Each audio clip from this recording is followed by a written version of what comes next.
when it comes to these policies. They, both want tariffs. It's important to note that this policy today is much more symbolic than it is actual. A lot of the Trump tariffs have already killed a lot of the Chinese imports. But this is a warning shot to China saying, look, we are going to go after your shipbuilding industry, your metal industry. And we've already seen China react and issue a very sternly worded response. Yeah, as you probably would expect China to. That's typically how things go in this relationship on all matter of issues. Then there's also the consideration here that obviously we spent most of last week talking about the Nippon Steel and U.S. Steel deal as the Japanese prime minister was in town at the White House. It seems like these policies are all really about the union at the end of the day, right? Sure, there's the national security consideration in there that is often brought up, but really this is a union-friendly president going out to court the union workers. We saw that in the case of the UAW, and now it's the United Steelworkers who are maybe getting the special focus, if you will. Yes, and this is really about courting not just the union worker, but the union voter, which has been a very powerful, voting organization for the president going back. You mentioned earlier that he doesn't necessarily have the support from the rank and file union member, but he does from the organization. He's gotten endorsements from the United Auto Workers, from the United Steelworkers, and he's gotten a lot of money from them as well. So this is all important, and the hope is, okay, if we can have sort of the top level endorsement and then embrace policies that they like, meeting with them, opposing this deal that would, potentially send jobs overseas. Maybe that's a way to reel in votes. And, in states like Pennsylvania, Michigan, Wisconsin, those blue wall states, Biden really just needs to win, every 1,000 vote or here or there counts, because it's going to be, it's going to be $10,000 margin that small. I started by referencing the fact that Donald Trump is in court 4 days a week. Is this new schedule going to motivate Joe Biden to travel more over the next 6 to 8 weeks, knowing that Donald Trump cannot? This is certainly a key motivation, particularly on those days when Donald Trump is in court. You've already seen his strategy in the courtroom start to play out. We saw him go to a bodega yesterday after a court appearance. He, got in the car, head uptown, was able to talk about crime and immigration and some of his key, focuses there. So that's, you're going to see the sort of the strategy play out as both Biden and Trump are figuring out, how can they capture, the attention of the media. Yeah. All right, Laura Davison, Bloomberg Politics editor, thank you so much. Yes, I got to go back to a bodega this week in New York as well you on my were back visit, in your Joe. old town. I don't miss that much about New York. But the bodegas, that was kind though, of a the moment bagels, the pizza. No, you looked like you were in your element miss. in front of that courthouse, I have to admit. People forget Joe Biden in the last campaign was doing these drive-ins. Yeah. It was the middle of COVID. You had the big white circles, remember, and the people would honk instead of clapping. This is, in many ways, the first campaign of its kind. Very different. The re-election campaign is the more traditional one. Yeah, we're in a very different place now than we were 4 years ago. And certainly that's true as we are now emerged from a pandemic. But a lot has changed geopolitically as well, as there are now 2 hot wars, European continent one, in the Middle East the other. And there's many questions around the path forward for the U.S. Perhaps, though, we got a bit more clarity from Congress today, as we do now have the released text of 3 separate bills that would help fund Ukraine, Israel, and the Indo-Pacific. We could see a vote in the House on Saturday. The question is all this coming just a little bit too late? And that's a question we now pose to Jane Harman, who is joining us once again here on Bloomberg Television and Radio. She is the chair of the Commission on the National Defense Strategy and, of course, a former congresswoman from California. Congresswoman, always great to have you here on Bloomberg. So assuming that all of this goes according to plan, this passes the House on Saturday, the Senate is able to pass it as well and send it to President Biden. Is it going to actually turn into something tangible for Ukraine just a bit too late? Well, it is late, but it's not too late. It is sooner than it could have been. But there are a couple of wrinkles here. These are separate bills, and I'm not sure if they're amendable. If they're amendable and there's mischief on the House floor and the dollar numbers change and other baggage is added, it may be hard to reconcile them with the Senate bill. I'm hoping that alongside all of this, there may be some effort at a discharge petition to discharge the exact language of the Senate bill so it can also be voted on. I think it would be passed overwhelmingly, and then there would be no conference, and this would move to Biden immediately. So I'm not sure where this ends up, but the good news is Finally, Speaker Johnson figured out he needs to do the right thing, and he needs to understand that people are dying in Ukraine right now as we dither. So that's good. I also think Israel needs the aid, and obviously we have to send strong signals about defending Taiwan. One other point here that worries me, and that is this fourth bill. Where is that going? I think some aspects of it are fine, but some may be of concern. And finally, the border provisions are not included in the House bill. What an irony. Right. These are the border provisions that most members, Republican members of the House, want. So why are they leaving them out? Well, that's why I'm getting confused, Jane, and I figure you can help me understand, because there was a bill, of course, that passed the Senate. It had everything that we're looking at here, plus an historic compromise between conservative Republicans, and I think we can call them centrist Democrats. Go ahead and call them liberals if you want, but my God, yep. Jim Langford was at the table here. Now, I know that the House wanted H.R. 2, but that probably wouldn't have worsened the situation at the border, right? So why, again, was this better than that? Well, it isn't better than that, but what it is it's a way to try not to give President Biden any credit. It's doing the wrong thing so as not to give Biden any credit. And if that makes sense to you, it doesn't make any sense to me. Sometimes I need to be pulled in off the ledge a little bit here, but Kayleigh, Jane brings up a great point. Happening. If you look Let's at what salute. we heard earlier, yeah. I understand, but if you look at comments from J.D. Vance and others, even if this goes smoothly in the House, it could get complicated next door.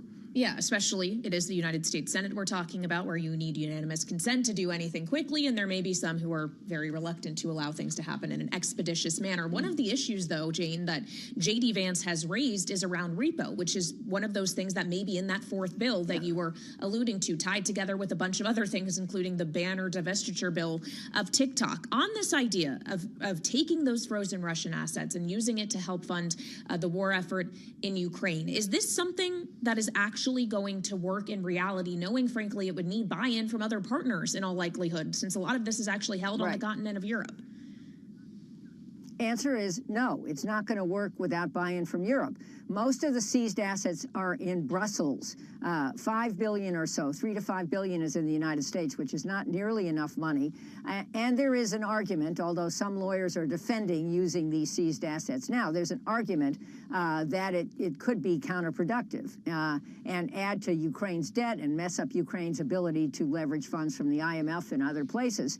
There's another idea about just using interest on these assets, which apparently everybody would agree to, but I don't think it's enough money. At any rate, I'm fine with discussing this thing, and I'm fine with some of the other things in this additional package, but what I'm really wanting is the Senate-passed bill to be passed in the House so there's no conference, no more mischief, and Biden can sign it on Saturday night. Let's understand, as has been said before, these are the equipment that's going to Ukraine is ready to ship. It's produced in the U.S. The money that we're providing is paying for replenishment of that equipment. In fact, some of that equipment's in Europe. So Ukraine will get relief almost immediately. I was just there 2 weeks ago, and what I saw was Ukraine is able to produce low-cost drones, more advanced drones, tanks, etc., for its use. It's doing that now, but they don't have advanced anti-jamming equipment, and they don't have air cover. And those are the two things that will help them win the war and help their people from not die further and help them from shrinking the border. They are, as President Zelensky said to our press fairly recently, they're cutting the line, meaning they're reducing the area they're able to defend because they don't have 155 ammo. Imagine that. And they don't have the other things I just mentioned. It's shameful. And thank goodness Speaker Johnson has gotten the message. Well, they're not going to show up anytime soon either. A lot of this stuff needs to be made still after the monies are allocated. Jane Harman, if you were still in Congress, would you vote to protect Mike Johnson? Let's see what he does. I would vote to end the chaos. And that's the call of the Democrats who will have to save him if this ridiculous rules change agreed to by Kevin McCarthy stays in place. I would vote to change the House rules and go back to the old way of doing this, where it takes a majority in order to try to vacate the Speaker's office. I think this is insane. But what I'm saying is, it ain't over till it's over, and let's see if this goes smoothly this week, and let's see if they hold the Senate numbers, and let's see if there's a possibility of actually passing the Senate bill in the House through a discharge petition or some other procedural change. It's not what Johnson is recommending right now, but just maybe some Republicans will step up and help sign this discharge petition, and that will get legs, and that would save us all and save the Ukrainians from a lot more tragedy. Jane, just given how difficult this effort was, considering this effort still is not over, knowing we're getting closer and closer to an election and there is no end in sight for this war between Ukraine and Russia, is this going to be the last opportunity for the U.S. to provide aid? Is this not going to only get harder as this conflict goes on? It's going to get harder, and as the election season increases and the disinformation by Russia, which is influencing some members of Congress, increases, and Ukraine's position weakens. I can see an argument, well, they can't do it, so let's focus elsewhere. I think that is heinous and shameful, and let's understand that if Putin wins in Ukraine, he moves right on into Europe. He's basically said that, and it emboldens China with respect to Taiwan, and it emboldens Iran with respect to the Middle East, where it is not abiding by any rules. The world is as messy as it has ever been. U.S. leadership is needed more than ever. If Ronald Reagan were alive, he would be talking about just what I'm talking about, which is robust support for freedom in the world against these enemies who want autocracy and want to take away freedom for their citizens and for all the rest of us. Always great to have time with you, Jane. We thank you. Jane Harman, Chair of the Commission on the National Defense Strategy, of course, former Congresswoman, with Straight Talk today from our nation's capital. I'm Joe Matthew. This is Bloomberg.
It's 121 on Wall Street. We do check markets all day long here at Bloomberg. Equities down for a fourth straight day with the S&P 500 approaching the 5,000 mark. We are off session lows. The S&P right now at 5,031.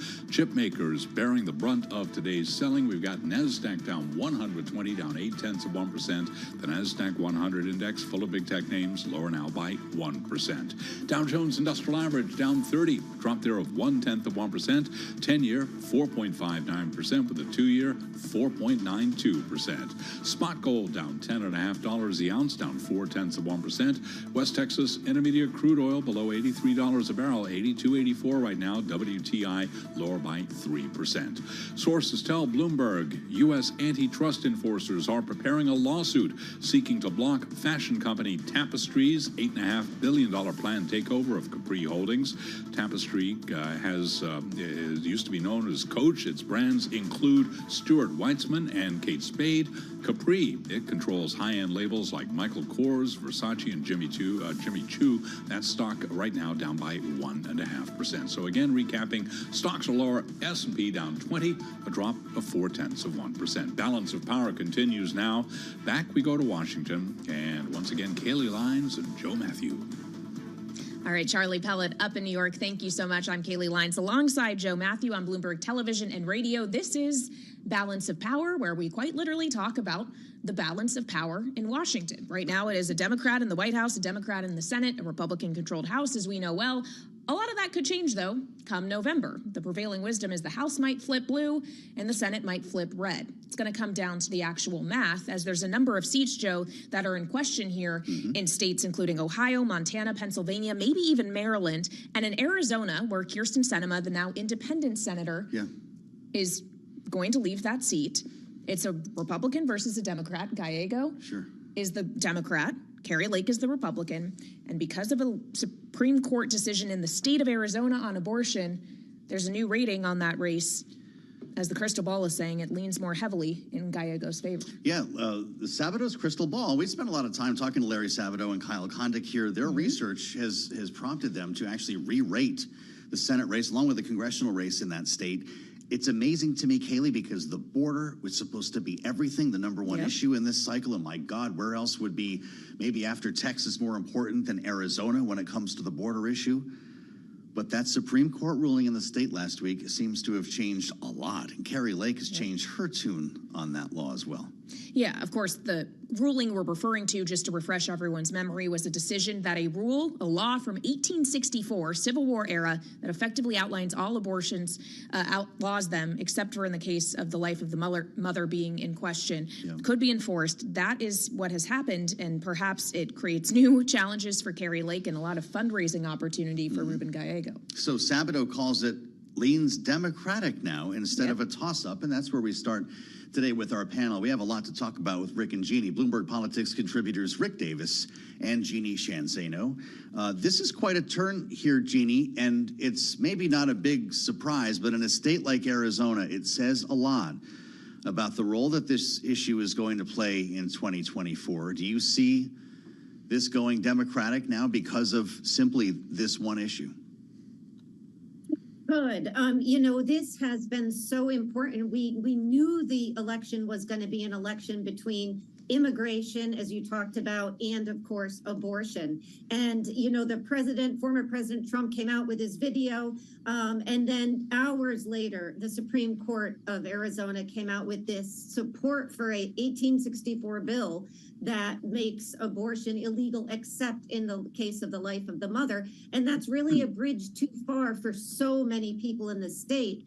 And of course, they have a referendum on the ballot. So the thinking is absolutely right on the part of the crystal ball, which is that does move the ball, if you will, a little bit towards the Democratic side. And of course, then you have a problem for Kari Lake as the Republican nominee, because she's been all over the map on this bill. She supported it, called it a model for the rest of the country. And then after it wasn't so politically advantageous for her, she's tried to step back, not unlike Donald Trump. And so that's where they find themselves. And they have never, the Republican side has not been able to figure out how to message on abortion. And of course, that's working to the Democrats' advantage in a state like Arizona. Well, and it's worth pointing out that Sabato's crystal ball says this isn't just about the abortion rights issue. The other factor that pushed them to make these changes, they say, is recent Democratic fundraising strength in both the Senate and the House race in question, where we saw these ratings changes. Obviously, Rick, you know the state of Arizona incredibly well, and you know how important fundraising is in running campaigns of all kinds. Is this thinking on Crystal Ball's part ringing true to you? Yeah, I think that it was probably time for a relook at that situation in Arizona. They didn't mess around with the presidential rating because it was already a toss-up. I think they even remarked in their write-up that they thought probably they were wrong, and this was always going to be more of a toss-up state. And so the fact that it's now lean Dem is probably not a surprise for the Senate race. And they all but admitted they got it wrong on Juan Ciscamone's reelection, where they thought it was a lean R. It should have been a toss-up. So the bottom line is Arizona is going to be a wildly competitive state. Joe Biden won it by 10,000 votes. The governor won it by even less than that, Democratic governor last cycle in 22.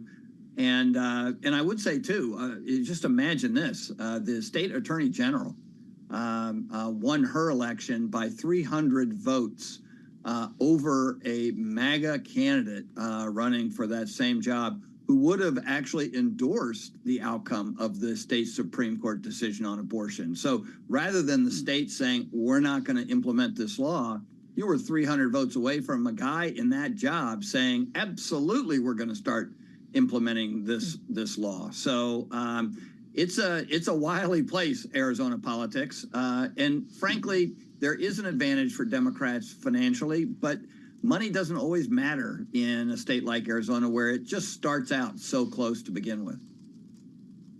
Spending time with Rick Davis and Jeannie Shanzano, our signature panel on balance of power. We have breaking news that's just hit the terminal in a very busy day here on Capitol Hill. If you're just joining us, House Republicans have unveiled 3 spending bills for Ukraine, Israel, and for Taiwan. We've been waiting word on a 4th, and now I'm seeing on the terminal that Speaker Johnson plans to include his divest or ban TikTok bill in this package here, which many people did expect, and it's moving very quickly here as we wait for language on a 4th piece of legislation. Jeannie, does this help the cause when this is all stitched back together to have this TikTok bill that was already having trouble in the Senate? Yeah, I think he's trying to give something to the right, but what they really want is something we were just talking about, is about border security. So already we are hearing them come out and say, hey, wait a minute, for months you promised you wouldn't try to approach Ukraine without border security. And so for him, I think that's the big challenge here. He can try to sweeten with TikTok and other things. I don't think it's going to get him there. We're just hearing from Chip Roy, not that we expected him to go along with this, Matt Gaetz. I mean, these people see this as an enormous betrayal on the part of a Republican Speaker of the House to put something forward that they see as pretty much a repeat of the Senate bill and what Joe Biden wants, with nothing on immigration. And we can't stress enough how important that is to them, because we're just talking about how abortion works for Democrats in this election. It's an election year. Immigration works for Republicans. They want to be tough on that. They want that there. I think this is a big problem for him. He could do it, but I think it's going to be an uphill battle. Well, the list of Mike Johnson's problems is quite long, as we all know, and perhaps right at the top of that list is whether or not we're still going to be calling him House Speaker for much longer, or if this motion to vacate could actually happen. And Rick, I just wonder if ultimately it kind of becomes the same outcome, whether or not Mike Johnson stays Speaker, but does so with reliance on Democrats needing them not only to save his gavel, but really to get anything further over the finish line, or he is no longer Speaker, and whoever is Speaker next is going to be in the exact same position because the margins are so tight. It's obviously a lot of drama, but does it actually change what is likely to happen in the House of Representatives over the course of the next 6.5 months until the election? Well, if you can go from horrible to worse than horrible, I guess, yes, it could get worse. And remember, there's a 1 vote, as of Friday, there's a 1 vote margin of safety for Republicans on majority. So what the options there aren't great for any Republican speaker, right? They're going to they're going to always be at the beck and call of one member who calls a question and then votes against him. And even if the entire caucus does the same, it's a tie, and that person is out. So it's just a horrific situation. And as you point out, the only way a Republican speaker would survive a motion to vacate is with Democrats, right? I mean, like by definition, someone's already voting against you and you don't have enough votes definitionally to be reelected without Democratic votes. So it's actually a much easier political situation than I think anybody really appreciates. You know, you get 2 or 3 Democrats who want to walk over and vote for you. That's it, right? It's done. But of course, they're going to want something for that, right? And Mike Johnson doesn't have the seasoning to resist that. You hope what's good for the country is a stable House of Representatives between now and election. I suspect we're hoping for too much. But look, I mean, the focus is on getting these bills through. Jeannie's right. There are people who are out there ranting about them, but most of these people are performative politicians. You have to remember, Ukraine's going to pass by over 300 votes. The aid to Israel, 300 votes. I mean, this is not a close call from a policy perspective. Although I am very curious to see how this TikTok vote would go. I suspect it too will pass overwhelmingly and face its own individual issues in the Senate, where it's been a little less clear what Republicans and Democrats want to do about TikTok. So I think we're in for a fun weekend. I think we're going to see democracy at its best. I think, forget, watching movies. You ought to tune in to C-SPAN and see what happens, because there's nobody in this country who knows what this outcome is going to look like by Monday morning. It's incredible. Someone needs to check on Rick Davis's definition of fun. Yeah. But we appreciate it, No Rick. need to go see Civil War this weekend. No, just C-SPAN, according to Rick Davis. Rick Davis and Jeannie Shanzano, our wonderful Bloomberg Politics contributors. Thank you so much, as always. And now we want to get a check on other world and national news with Amy Morris in the 99.1 newsroom here in Washington. Hey, Amy. Hi, Kaylee. House Republicans, as you've been discussing, have released the text of a foreign aid package proposal providing aid for Ukraine, Israel, and Taiwan. The package is made up of 4 different bills: more than $60 billion for Ukraine, more than $26 billion for Israel, and more than $8 billion for the Indo-Pacific region to ensure a strong deterrence there. That's more than $95 billion in foreign aid altogether, and it's about $10 billion less than what the president had asked for. The vote for final passage on these bills is expected Saturday evening. National security officials say there is no known credible threat to the U.S., but they also say the country continues to remain at risk for attacks. Homeland Security Secretary Alejandro Mayorkas explains to CBS News. We have seen an increase in anti-Semitism. We have seen an increase in Islamophobia following the October 7th terrorist attacks. There is no question, as Director Wray of the FBI and I have expressed publicly, we are in a heightened threat environment. DHS Secretary Mayorkas is also facing impeachment proceedings in the Senate. Senate Majority Leader Chuck Schumer says he'll move to dismiss them. They are starting that this hour. Global news 24 hours a day and whenever you want it on Bloomberg News Now. I'm Amy Morris.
It's 1:40 on Wall Street. We do check markets all day long here on Bloomberg.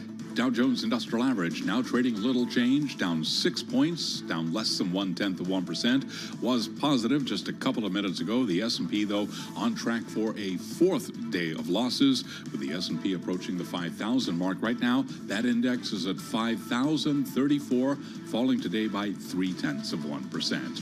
NASDAQ lower by 107 points, down 0.7%. Big tech is where the damage is today. We've got the NASDAQ 100 index lower by 0.8%. 10-year at 4.59%, with the 2-year at 4.93%. Spot gold down 0.3%, $23.75 the ounce, while West Texas Intermediate crude oil is down $2.39 the barrel to $82.97, down 2.8%. Bottom line here, stocks heading toward the longest losing streak since January. S&P again down for a fourth day. The Dow just turning higher, up now by 2 points. Tesla is asking shareholders to vote again on the same $56 billion compensation package for CEO Elon Musk that was voided by a Delaware court early this year. Tesla shares, they're gaining now by 0.1%. 19 minutes away from the Beige Book report. Again, recapping here, we've got stocks lower. The Dow, the S&P, NASDAQ, all in the red. S&P down by 0.4%. Balance of power continues now. Back we go to Washington. Once again, Joe Matthew and Kaylee Lyons. Charlie Pellet, thank you. We'll keep back to Charlie and keep you posted, I should say, on stock trading. I guess they do go down sometimes. Remarkable to follow the ball on Wall Street, much like it is today in Washington. I'm Joe Matthew alongside Kaylee Lyons in the Capitol. We've had quite a bit of breaking news since we came to air less than 2 hours ago, with text released on 3 spending bills: Ukraine, Israel, and Taiwan. We're waiting for a fourth now, or at least details. We know that it's in the formulation here. Will likely include a TikTok divest or ban measure. Kaylee, they're talking about the Repo Act, which would actually help to pay for Ukraine funding by way of seized Russian assets. And there could be Iran sanctions in there as well. Now, instead of one big vote like we saw in the Senate, this is going to be 4 separate votes in an assembly line, I think is how Rick Davis talked about this. In a best case scenario, you pass it in the House, you get it going immediately in the Senate. Otherwise, they're going to take a lot of time. Of course, this vote isn't going to happen until Saturday at the earliest, because members need 72 hours to read all these various pieces of legislation. So that is definitely true for our next guest. Republican Congressman from North Dakota, Kelly Armstrong, is joining us now live from Capitol Hill. So, Congressman, I'm not sure how in-depth you've been able to get into the text of this legislation yet, but from the headlines, from the outline that we have gotten, the reaction we're seeing already from some of your colleagues, is this going to work? Will the rule pass? I don't know. I don't think we have enough Republican votes for the rule, just from what I can follow from my colleagues on social media right now. But, I mean, the Speaker's made the play. We're going to move forward. I think the problem with how our rule votes have gone so far this Congress is it's a little bit like skipping school. It's hardest the first time, gets a little easier the second time, and now we're there. But, I mean, we'll get our first answer in the Rules Committee, and then we'll see when we get on the floor. Well, okay. Got it. Your own impressions, though, Congressman, I'd love to hear, because these 3 bills that we've seen at least look a heck of a lot like 2/3 of the Senate bill that passed and I know is considered DOA in the House. What we do not see here is any language on the border, and I know that many conservative Republicans thought that did not go far enough, but to have nothing in this package, is this a raw deal for Republicans? Well, I think the border is the #1 issue in every district across the country. I think it's the #1 issue I hear from my constituents. It sounds like they're going to bring a second rule with the second border bill. But, I mean, we're going to have an open amendment process, which I think is important. You can fully expect to see some pay-for amendments from conservatives here. But, again, it all comes down to what the rule looks like, what the actual underlying text is. We're going through it in my office right now. And then so you have threefold. You got to give everybody a chance to read it. You got to have you got to pass the rule. You have that opportunity for amendments, and then I guess a fourth one, we got to keep everybody here until Saturday night. Yeah, and I guess there's a question of not just whether or not people will be in town through Saturday, which does indeed appear will happen, but frankly, what would happen after the votes are actually cast, specifically to the Speaker himself. Congressman Mike Johnson obviously is facing now a motion to vacate threat, not just from your colleague from Georgia, Marjorie Taylor Greene, but Tom Massey, potentially others. could move against him as well. Are we about to see history repeat itself? What are the odds right now that he falls to the same fate as Kevin McCarthy did those months ago? Well, I don't know so much about odds, but I know math. I mean, by probably Monday of next week, we're going to have a one-vote majority for a short period of time until some of these specials come around and we get Ohio back in here and California back in here. And so if two people bring it, I mean, I would tell each and every one of my colleagues, I went through that 15-week thing in October. I don't think anybody, for as good as Mike, or as hard as Mike is trying and for as good a man as he is, I'm not sure anybody thinks it's better now. And more importantly, I'm not really entirely sure on our side who would take the job if this works again. Well, that is part of the problem here, although we understand Tom Emmer might be in the running if it gets that far, and God knows the majority whip has a lot of work to do here over the coming days. One thing that did take place in the House that we can actually get our arms around, Congressman, is the impeachment of the Homeland Security Secretary, Alejandro Mayorkas, who was back in your House of Representatives to testify to the president's budget proposal yesterday. The articles of impeachment have been sent over to the Senate, where we're told there will be no trial, that this will be quickly dismissed or die a quick death through some legislative maneuver. After the time that you spent in the House on this, what's your message to senators? Well, I think a lot of the senators on my side of the aisle would like a robust debate. I mean, Secretary Mayorkas has made a conscious decision not to follow U.S. law that has directly impacted people as far away as the state of North Dakota. But, I mean, I take a different view of this. We can't ever control what the Senate does. They can't control what we do. The best we can do is do our work. I think Chairman Green did a great job of laying out the reasons why this is important. We give it over to them, and I wish they would take it and give it the gravitas it deserves. But again, I can't control what happens over there. Well, and even, sir, if you were to see the Senate impeach Mayorkas, which I think we all know is highly unlikely to happen at this point, what reason do you have to believe that a future Biden administration Homeland Security Secretary would do anything differently? The administration's policy wouldn't change just because one secretary was impeached. Well, I mean, and that was always the debate on our side as well. And I think for the most part, that is exactly accurate. Your point is the person who's in charge is who you go after. But I think in this specific case, as somebody who's worked on the immigration subcommittee since I got here in Congress in 2018 and actually did this work as a lawyer before I got here, when you make a conscious effort and specific efforts as the secretary of that agency to not follow the law, it's worthy of that. You know, we've heard a lot about it. It's first time it's happened in over 100 years. Well, I would argue that this is the worst secretary we've had in over 100 years. Well, as the Mayorkas impeachment resolves in the Senate here, Congressman, there's the matter of Joe Biden's impeachment proceedings, not in a formal sense, but the hearings that have been underway. He has chosen not to accept Oversight Chair Jim Comer's invitation to testify, and in the letter letting him know that, the White House special counsel said, your impeachment investigation is over. Is the White House right? Yeah, no, I don't think they are right. I think that's the letter your lawyer writes. I used to write those letters to opposing lawyers as well. Eventually, Chairman Jordan and Chairman Comer are going to have to make a decision. The one difference about these investigations versus the way they work out in a court system is you run up against a time clock. They're going to continue to try and get this. I still think we should be working very hard to get the audio from Special Prosecutor Hers, President Biden talking to his ghostwriter. I think all of those things. But eventually, they're going to have to say, do we continue to fight for this information, or do we wrap it up, write a report, and let the Republican conference make a decision? And that's a chairman decision based on the time clock. Congressman, of course, as there is much to discuss in terms of domestic politics, including our own borders, there is a lot happening geopolitically, which is what a lot of this legislation that has been introduced, at least the text of today, is meant to address. The various wars we are seeing that U.S. allies are engaged in, including in the Middle East, as we're still awaiting a potential response from Israel in retaliation for the strike we saw Iran conduct over this past weekend. I'm wondering how concerned you are, knowing that you sit on the Energy and Commerce Committee, about what may happen in the Middle East and what the ramifications of that could be on energy prices and other things. What is your degree of concern?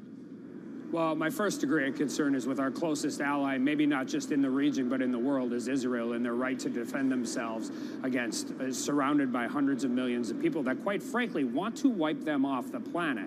But I mean, just coming into this break before my segment, you had WTI down $2 a barrel.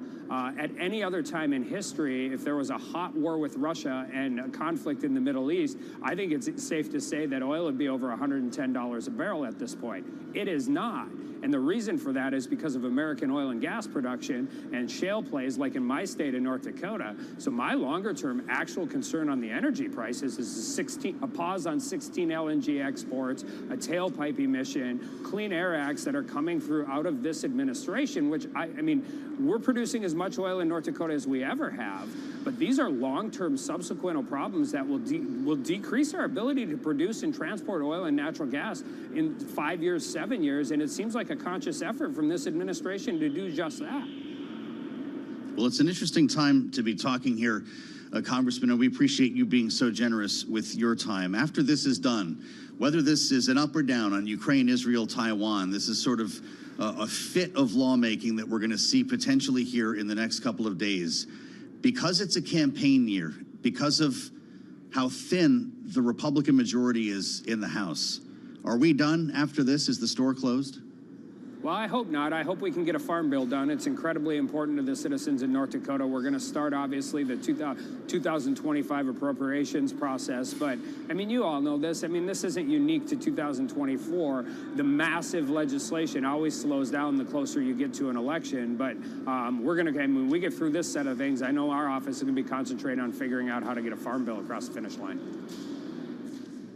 It's an important reminder that there is still work to be done. Sure. I guess there's a question of how expeditiously that can happen. Congressman, thank you so much for joining us here on Bloomberg Television and Radio. We appreciate your time today, sir. That was the Republican congressman from North Dakota, Kelly Armstrong. And of course, Joe, it's not likely that we're going to see votes on the farm bill for some time, as it took just this long to figure out the supplemental question around funding for allies, and that vote will happen on Saturday.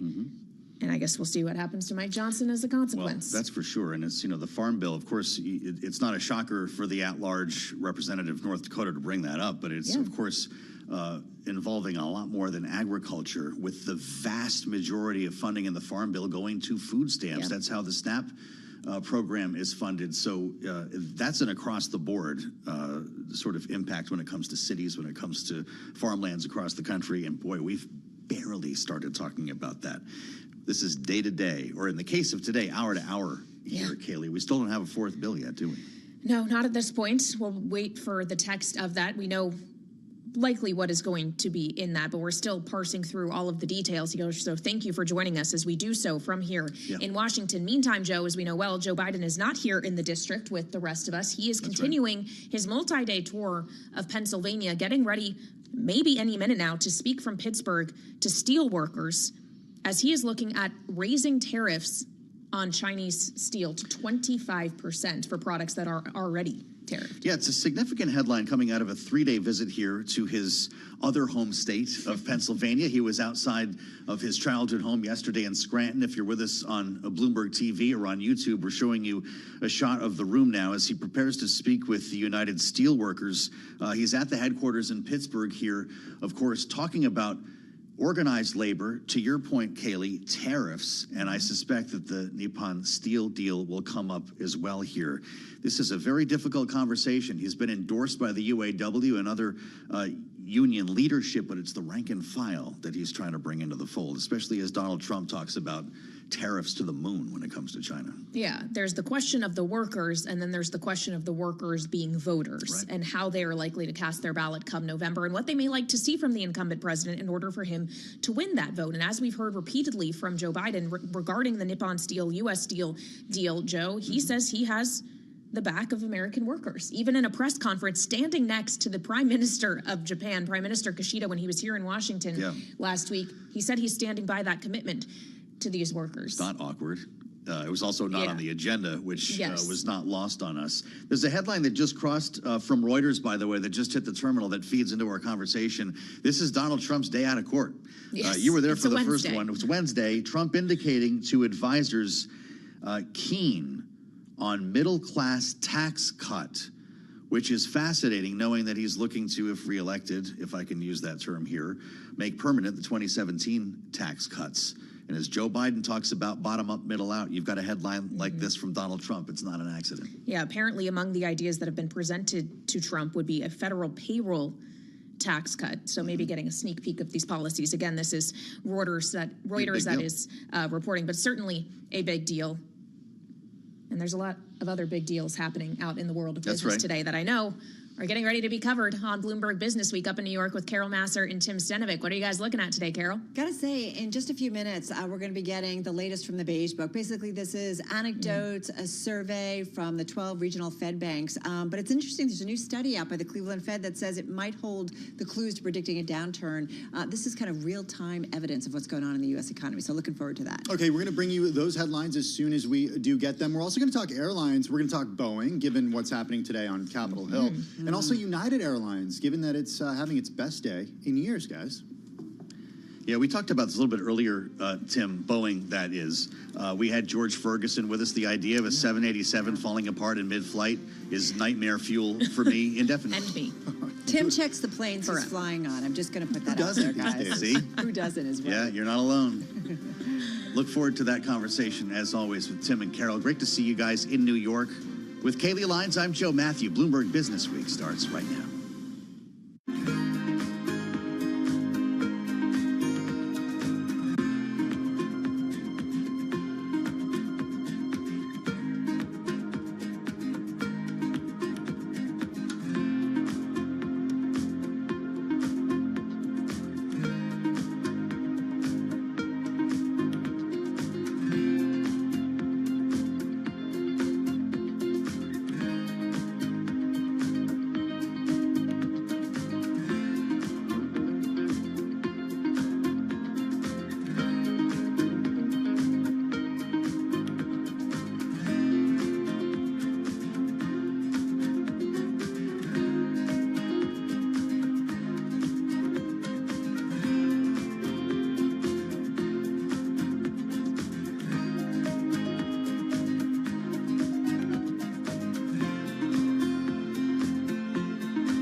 is Bloomberg Business Week. Insight from the reporters and editors who bring you America's most trusted business magazine. Plus, global business, finance, and tech news as it happens. Bloomberg Business Week with Carol Masser and Tim Stenivek on Bloomberg Radio. And a very good afternoon, everybody. Live on radio, TV, YouTube, Bloomberg Originals. This is Bloomberg Business Week. Carol Master along with Tim Stenivek on a kind of Fed Wednesday, I think it's fair to say. I think it's fair to say. We're awaiting the headlines from the Beige Book. You know, it's a summary of anecdotes, regional surveys, those 12 regional Fed banks, and what they are seeing in real time on the economy. So it's always a good read in terms of what's going on. And we kind of put that against the official economic data points. Yeah, we're going to bring those headlines to you as soon as they do cross. Also, we're talking airlines and airliners today. United shares having their best day in years. Boeing, well, not having a great day as the company has 2 hearings on Capitol Hill. We're going to bring you the latest with our Bloomberg Intelligence Airlines analyst. Continuing to track that, that's for sure. Plus, Americans are getting wise with their cash, and that's creating a new dilemma on Wall Street. This is one of our most read stories on the Bloomberg on this Wednesday and relates into everything we've been talking about when it comes to the big banks and really the overall rate environment. So looking forward to that. And then we're going to talk a little bit about energy. Yeah, we've talked a lot about the strained U.S. power grid. We're going to continue that conversation with Maria Robinson, director of the Grid Deployment Office at the U.S. Department of Energy. Get her to weigh in on, well, how grid development is going. All right, and we're also going to get into the assistant that is saving engineers hundreds of hours a month, and that is helping Microsoft retain its edge over rivals. So we're going to get into that in just a moment. We will also break down those Beige Book headlines as soon as they cross. In the meantime, let's get a check on the markets because we're seeing an interesting trend when it comes to stocks over the last 4 days. Over to Charlie Pellet. Indeed, the trend you were alluding to, down. Right now we got the S&P down again, dropping 11 points, lower by 0.3% today, though. Very interesting because we've got the Dow now turning higher after earlier losses, up now by 43 points. That is a gain of 0.1%. NASDAQ, the composite index, is trading lower, down today by 96 points, a drop there of 0.6%. 10-year at 4.57%. We do have the 2-year now yielding 4.91%. Spot gold down by $7 the ounce. The precious metal now at $23.75 the ounce, down by about 0.3%. And West Texas Intermediate crude below $83 a barrel, $82.99, a drop right now of 2.8%. Apple is weighing the possibility of making some of its gadgets in Indonesia as the iPhone maker explores production bases beyond its longtime stronghold of China. Again, recapping, we're looking at a mixed Wednesday here. The Dow higher by 0.1%. S&P now lower by about 0.2%. I'm Charlie Pelleton. That is a Bloomberg Business Flash. All right, Charlie, thank you so much. It's 54 pages. We're talking about the Fed's Beige Book, just hitting the Fed website and also on the Bloomberg terminal. So we want to get to it and bring in Bloomberg News economics editor Molly Smith. She's in studio, also kind of reading this in real time. And this, what we like about this, Molly, is that, yep, we have a lot of official U.S. economic statistics, government statistics that tell us where the economy is. But this is kind of in real time, right? These surveys are closer to real time in terms of what is going on around the country. Yeah, it's also nice because they're talking to real people. I mean, the Fed gathers this with their regional, the regional Feds, that is, they go out to their local business contacts, whether those are, any kinds of companies, big or small in their local districts, and ask them, what's going on in your line of work? And so this is the kind of anecdotal evidence that Fed officials have said they really want to rely more on to help gauge policy because, as we can see, sometimes this doesn't really line up with what you see in the big macro data, which can sometimes paint this picture that the economy is doing so well. And you talk to other people, they're like, I don't really feel that for myself. Well, here's part of the national summary of the Beige Book. Overall economic activity expanded slightly on balance since late February. 10 out of 12 districts experienced either slight or modest economic growth. That's up from 8 in the previous report. Well, the other 2 reported no change in activity. Molly, consumer spending barely increased overall, but reports were quite mixed across districts and spending categories, with several reports mentioning weakness in discretionary spending as consumers' price sensitivity remained elevated. Yeah, I think the way that I was reading this is that it seems like a lot of these main parts of the economy that we look at, whether it's consumer spending, the labor market, inflation, all just seemed a bit stagnant compared to the last report, which was in February, I believe. So, and it kind of makes sense, right? I mean, especially with inflation, like that has certainly been stalling out, and like, you know, the progress that is on disinflation. So that has really not been happening. Consumer spending still chugging along, and there definitely is heightened price sensitivity across a number of categories. I think what I found pretty interesting in here was maybe a little bit more optimistic about the direction of the labor market in terms of it normalizing and wages getting more back in like their pre-pandemic kind of trend, and that these businesses are saying that they expect the supply and demand of workers to be relatively stable, that, you know, job gains are going to be modest going forward, and still moderation back of wage growth back to those pre-pandemic levels, which, I mean, so far though that hasn't really happened, right? I mean, we've seen, I think we would call the job gains we've had much more than modest. Agreed. Right. We keep talking, I feel like, in our conversations about the strength that we are seeing when it comes to the labor market. Wages is certainly something that the Fed focuses on. So does everybody. Wages growing at a moderate pace in 8 districts, with the remaining 4 noting only slight to modest wage increases. Multiple districts said that annual wage growth rates had recently returned to their historical averages. So that's also interesting. Yeah, it seems like you know, a bit of just maybe moving sideways at the moment, but if anything, like not really additive to inflation or like stoking inflationary pressures, which is positive for the Fed. Real quickly, 30 seconds. So how does this support, refute, if you will, what we heard from Fed Chair Jay Powell yesterday that kind of jolted the rates market again about rates high for longer?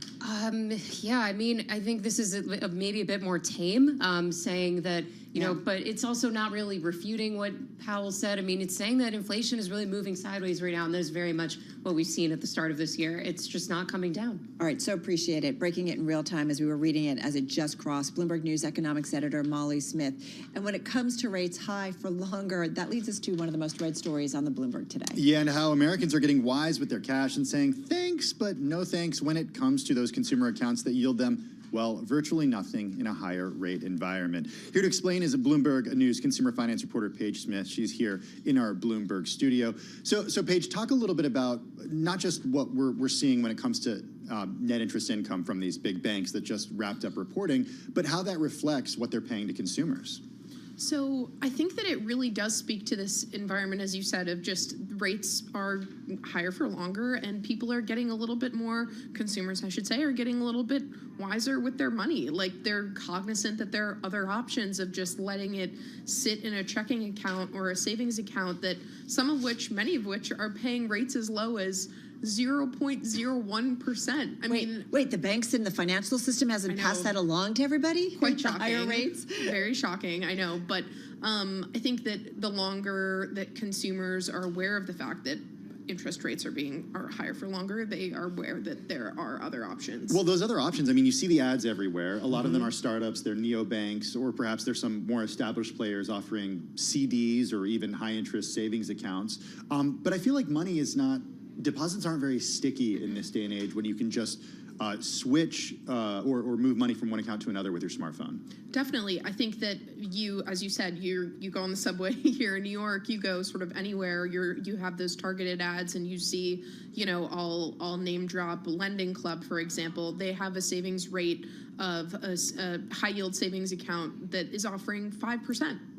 So, I mean, that's when you compare that with a Chase account, it's a huge difference. So I would say that consumers are just aware of their options. They're aware that they can very easily take their money and go elsewhere. And it is, you know, something also that regional lenders are aware of. And, you know, we saw this at the regional banking crisis last spring, the chaos last spring that was just, you know, consumers were very quickly pulling deposits, and we live in this day and age of the fact that money is not super sticky. Well, let's get to the dilemma for Wall Street, though, right? Because that money is money that they can put to work in different ways. And so if consumers are getting savvy, God bless, you know, and getting smart, as we all should be about our money, but that is potentially, I don't know that I would say a problem, right? But it's just a different scenario for some of the banks, some of the big banks, to kind of deal with, of not having that money to play around with. And we certainly saw it this week when they all talked about NII. Most definitely. And so just a refresh for everyone, NII is actually net interest income, and it's essentially like sort of what, just kind of what banks get from those deposits, those consumer deposits that they hang on to. And JP Morgan's NII fell for the first time in 10 consecutive quarters, and then it fell. So, we're seeing sort of the effects of this. And Wells Fargo also missed its NII estimates, Wall Street estimates for its NII. So we are sort of seeing the pull through of some of these effects, and we'll have to see where consumers sort of look to take their money as rates stay potentially even higher for even longer. Well, it kind of brings me to the question about what are these neobanks and these high yield savings account providers getting out of it if the big banks don't want to do it? Like Lending Club, Betterment, Wealthfront, American Express, all have high interest savings accounts. Why are they doing it, and why are the big banks not doing it? I think part of it kind of goes to scale, right? If you're thinking of a JP Morgan Chase versus a Lending Club or a Betterment or a smaller fintech that's advertising on the subway, these folks they're much smaller. So there's a much greater need for them to attract these deposits and attract these customers and get them in the front door. So whether it's a permanent savings rate, such as, those that are advertised, or if it's maybe a promotion of some kind, it's a way for them to get their names out there and to try to grow scale, because Lord knows JP Morgan doesn't really need any more scale. They're quite large as it is, as are many of the other large banks. So that's sort of what they're getting out of it. It's a way to get their names out there and attract customers. But it's just a reminder how things can change, and certainly, we saw it play out in those financial big bank results this week. Great stuff. Paige, thank you so much. Bloomberg News consumer finance reporter Paige Smith, as we said, among the most read stories on the Bloomberg today, which leads us, Tim, to another one of the most read stories on the Bloomberg today. And it's all about something that we ask quite often about the impact that generative AI and chatbots will have on the world of coding and coders. For some answers, just ask Microsoft. And Bloomberg News technology reporter Jackie Davalos joining us from our Washington, D.C. bureau. Jackie, Microsoft Copilot. This is not Clippy in Microsoft Word by any means. What exactly is Copilot? We've come a long way from Clippy, Tim, and GitHub Copilot is actually a pretty interesting case study in how generative AI is really starting to upend the way people do their work. It's a really massive proving ground when you just take into account how many people are using the tool, in the millions, and this is also really important for Microsoft. We spoke to coders that do individual kind of coding work for side projects, but they also use the tool for their actual jobs. We also spoke to enterprises who are spending millions of dollars to use Microsoft's enterprise tool for their staff to use and hopefully make them more efficient on the job. Overall, what we gathered is that, like many things with AI, it's not quite there yet. However, it is starting to automate some key aspects of the job, saving hundreds of hours a month. And when you take that into account, given how early on we are in the AI boom, what's to come actually holds a lot of promise from what we've been told. There's a million things that come to mind. So I'm thinking Microsoft, well, wait a minute, we can become kind of more productive. So that's maybe great for us in terms of reining in costs and protecting margins and so on and so forth. On the other hand, I'm like, wait, what does that mean for the coders who have the job? So what does it mean, Jackie? Do we really kind of know? As you say, we're still early on in this, and a lot of folks are saying, you're going to have technology working side by side with humans, especially when it comes to AI. So I don't know, what are the implications of potentially something like this? It's a fine balance, and this is really where we dug into the reporting, talking to how coders actually use GitHub Copilot. One of the ways they use it is to actually kind of build tests to test their other code to make sure that it's running okay. Another way they use it is through the autocomplete feature, which essentially you can be typing in a few words and then it finishes your thought. And the big part that really saves time is the need to get outside of the box where you're actually coding. And it disrupts what coders call the flow. So, you kind of just imagine them typing away, and that disruption, having to Google something if they forgot the programming language, for example, can be really disruptive. It can, you lose your train of thought, which can sometimes lead to errors. So the way that Copilot seamlessly integrates into their interface is a really big deal. Now, even coders would tell you they don't totally trust what Copilot is giving them all the time. A study that GitHub Copilot funded found that coders only use it about 27% of the time versus just blindly accepting whatever the tool gives them. This tells you that there's a lot of trust to be built. It can insert buggy code. It can accidentally insert copyrighted code, for example. So there's a lot of things that coders are still wary about, and companies know this too.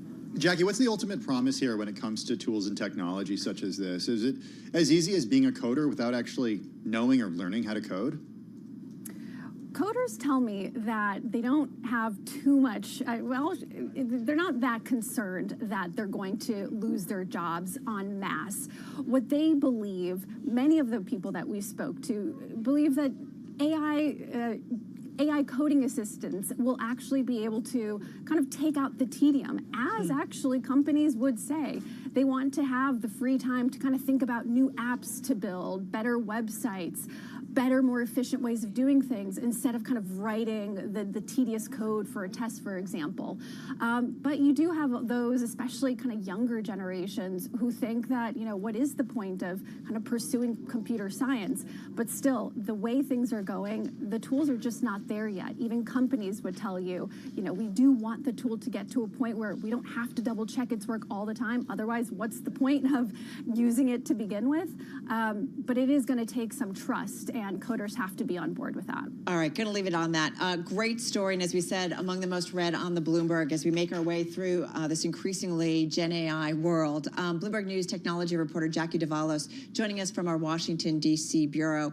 And speaking of Washington, President Biden saying just about 15 minutes ago or so, President Biden saying that he responded guaranteed to a steel worker who had shouted, "Let's keep U.S. steel in America." So the president responding guaranteed during an event in Pittsburgh. This is according to a White House pool report. And what we are seeing, and this is, of course, in response to, we know last week, U.S. Steel shareholders approved a deal by Nippon Steel to buy it. It has to go through a CFIUS review, which is basically the Committee on Foreign Investment in the United States. So there is still that process. But what we have seen is shares of U.S. Steel did kind of dip a little bit on that news. We're now down about 1.4%. But, Tim, we did see the stock go down to near its lows, where it was down almost 4% in today's session. Yeah, the context here, too, is that the president is calling for higher tariffs on Chinese steel and aluminum. It's part of a series of steps to shore up the American steel sector and woo its workers during this year's election. So that's why he's in Pittsburgh this afternoon. All right, we're keeping watching on that and also the market. Straight ahead, though, we're going to talk about airline stocks, which are definitely a bright part of the market today. They are on our radar. So, too, is Boeing, which, going back to Washington, they are the subject of 2 congressional committees hearings today. So we're going to break it down, what you need to know about that. You are listening and watching Bloomberg Business Week. Right now, we've got a market. It's kind of been bouncing around a little bit, little changes here. Yeah, S&P 500 down 0.4%. The NASDAQ Composite down 0.8. The Dow, well, that's just completely flat. This is Bloomberg.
It's 2:21 on Wall Street. We do check markets all day long here at Bloomberg. Beige Book Wednesday, and the U.S. economy expanded slightly since late February. Firms reported greater difficulty in passing on higher costs. That, according to the Federal Reserve in its Beige Book survey of regional business context. The Dow, the S&P, NASDAQ all declining. Now the Dow has been fluctuating. It is lower now by 4 points, little changed, and we've got the S&P down 18, a drop there of 0.4%. The Nasdaq Composite Index is down 122 points now, lower by 0.8%. 10-year yield 4.58%, with a 2-year that's now yielding 4.92%. Spot gold down $6.50 the ounce to $23.76, lower by 0.4%. While West Texas Intermediate crude oil is down 2.9%, $82.91 right now for a barrel of WTI. The bottom line here: U.S. stock market heading toward its longest losing streak since January, as a handful of big tech sold off despite a slide in bond yields. United Airlines higher after the carrier forecast better than expected profit this quarter. Shares of United, UAL on the ticker, up now by just about 16.1%. I'm Charlie Pelleton. That is a Bloomberg Business Flash. That's what we call a WOA moment. Shares of United Airlines. Charlie, thank you so much. They are surging. They are up 16%, as Charlie mentioned. That's the most in more than 3 years. You got to go back to November of 2020 to see that kind of a move. This is after the carrier forecast better than expected profit this quarter, tempering concerns that Boeing aircraft delays and regulatory pressure will put expansion plans at risk. So that's what's going on with United. We talked about it. We broke those numbers after the close last night. Yeah, meantime, Boeing is the subject of 2 congressional committee hearings today on the company's safety culture in the wake of a near catastrophic accident in January, as well as 2 crashes of 737 MAX aircraft a few years ago, and also, Carol, on its relationship with regulators. Yeah, it's a full plate. Senator Richard Blumenthal, Democrat from the state of Connecticut, who chairs the second congressional session today, says today's hearing is the first of several. He weighed in earlier. There are mounting serious allegations that Boeing has a broken safety culture and a set of practices that are unacceptable. These whistleblowers have come forward at great personal risk. That was, of course, Senator Richard Blumenthal, Democrat from the state of Connecticut. He chairs the session today. With more on all of it, let's bring in Bloomberg Intelligence senior aerospace, defense, and airlines analyst George Ferguson, who joins us from Arizona. George, first up, I want to talk about Boeing and the hearings today. The hearing this morning was the first of 2 in Washington today to explore Boeing's safety record. The second panel focused on claims by a Boeing engineer turned whistleblower who alleges that the company has cut corners on the production of its 787 Dreamliner. What do you watch for during events like this? What should our audience watch for during events like this? So on the Dreamliner specifically, I think what we're watching for is to figure out whether or not this is part of an earlier issue that Boeing had with the 787, with joining the fuselage pieces.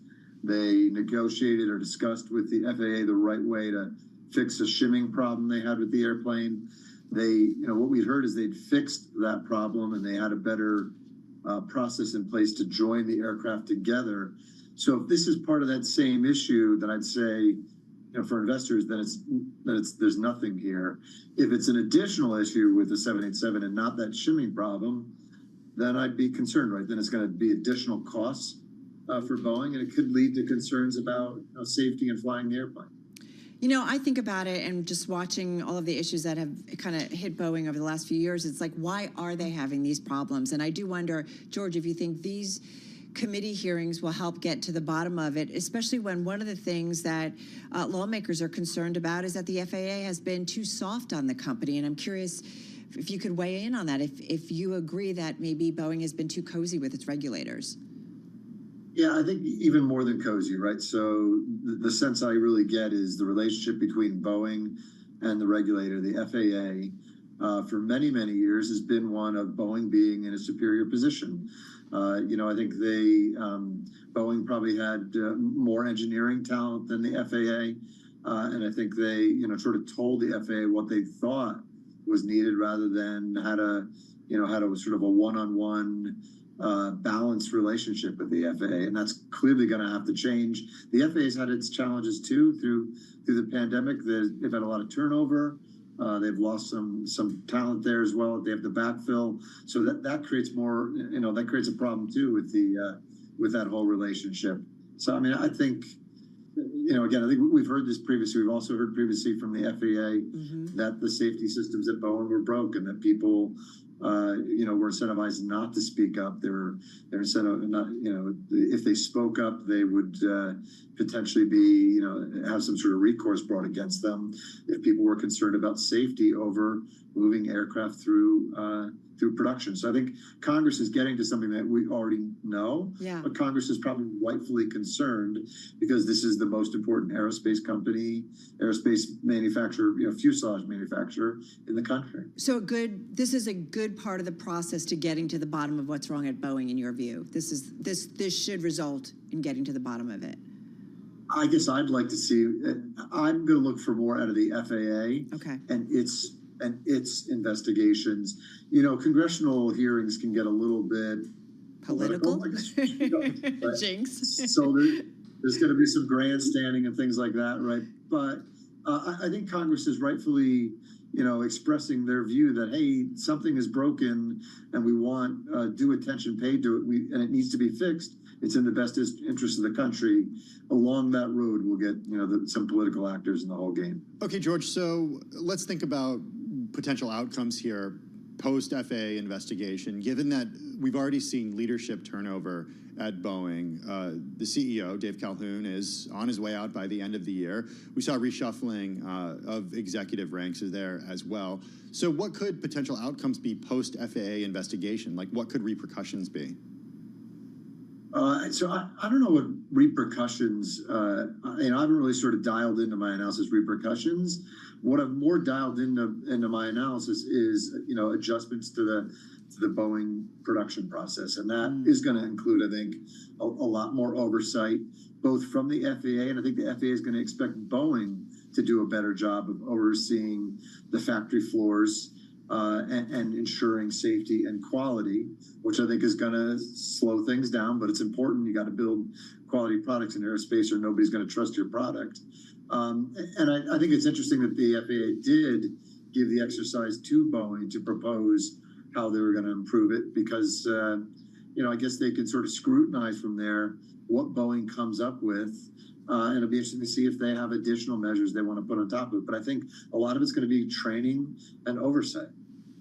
All right, let's talk about United, because, man, this stock is up 16%, the most since November of 2020 in terms of the size of the jump that we're seeing. Earnings came out after the close yesterday. A lot of it has to do with the outlook, but tell us how you see it and how you look at this quarter. And they, of course, were dealing with some of those challenges that Boeing has been dealing with because of the grounding of planes and so on.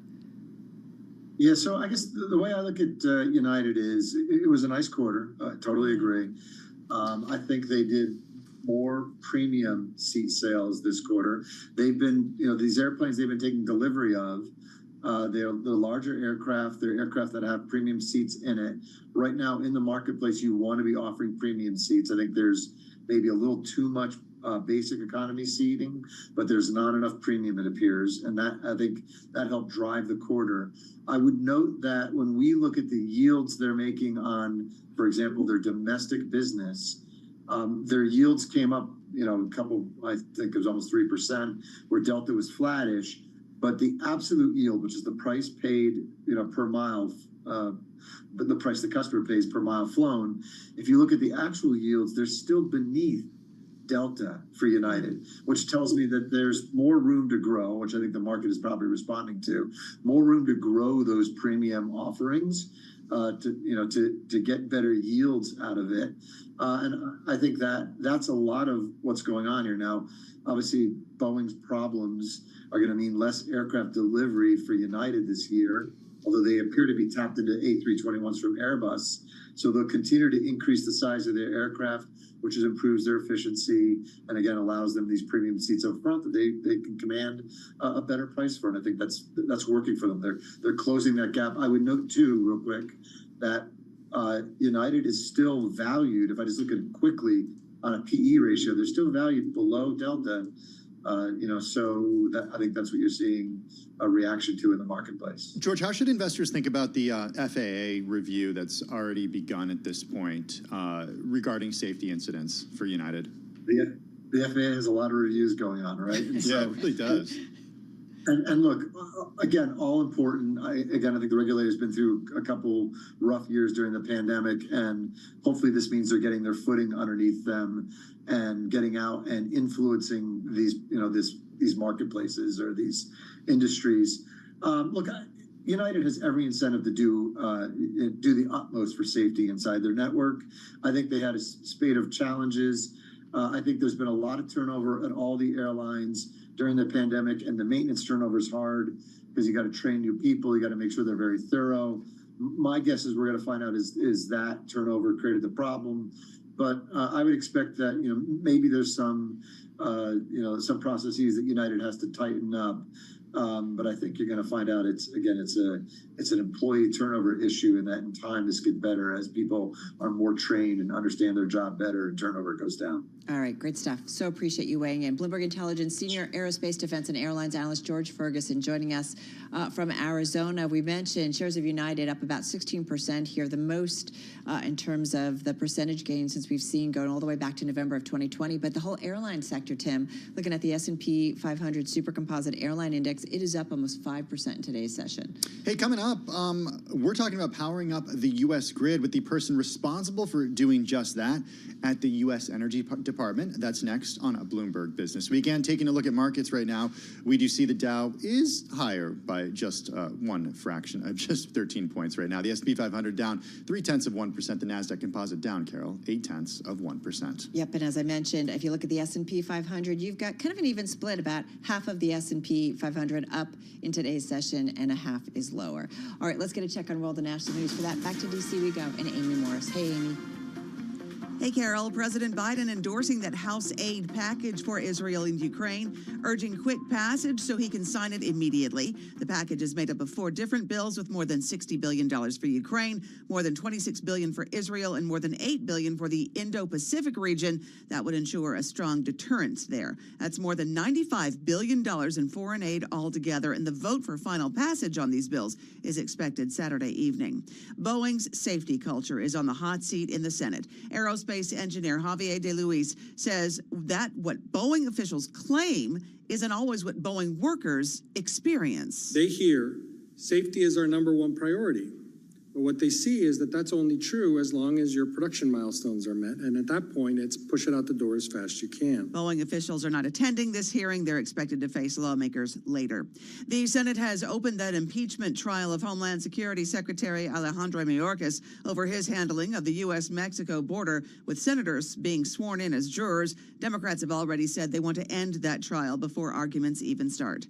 President Biden is calling for a tripling of tariffs on Chinese steel and aluminum, and is pitching his plan to steel workers in Pennsylvania, where union support can prove crucial in the race for the White House. Global news 24 hours a day and whenever you want it with Bloomberg News Now. I'm Amy Morris, and this is Bloomberg.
It's 2:40 on Wall Street. We do check markets all day long here at Bloomberg. We've got the Dow higher, the S&P, NASDAQ. They are both in the red. Equities falling for a fourth straight day, with the S&P extending a drop from its record to more than 4%.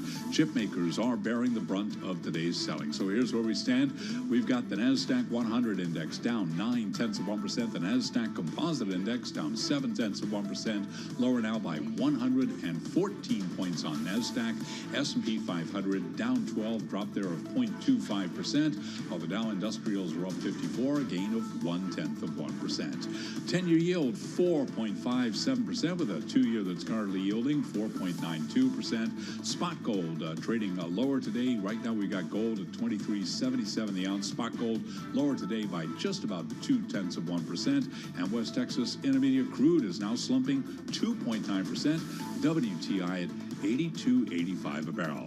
U.S. Bancorp has reduced the outlook for a key driver of its profit for the year as lenders face pressure to pay more for deposits. The Minneapolis-based bank said this morning it now expects net interest income of $16.1 to $16.4 billion this year, after previously guiding for NII to total $16.6 billion or more this year.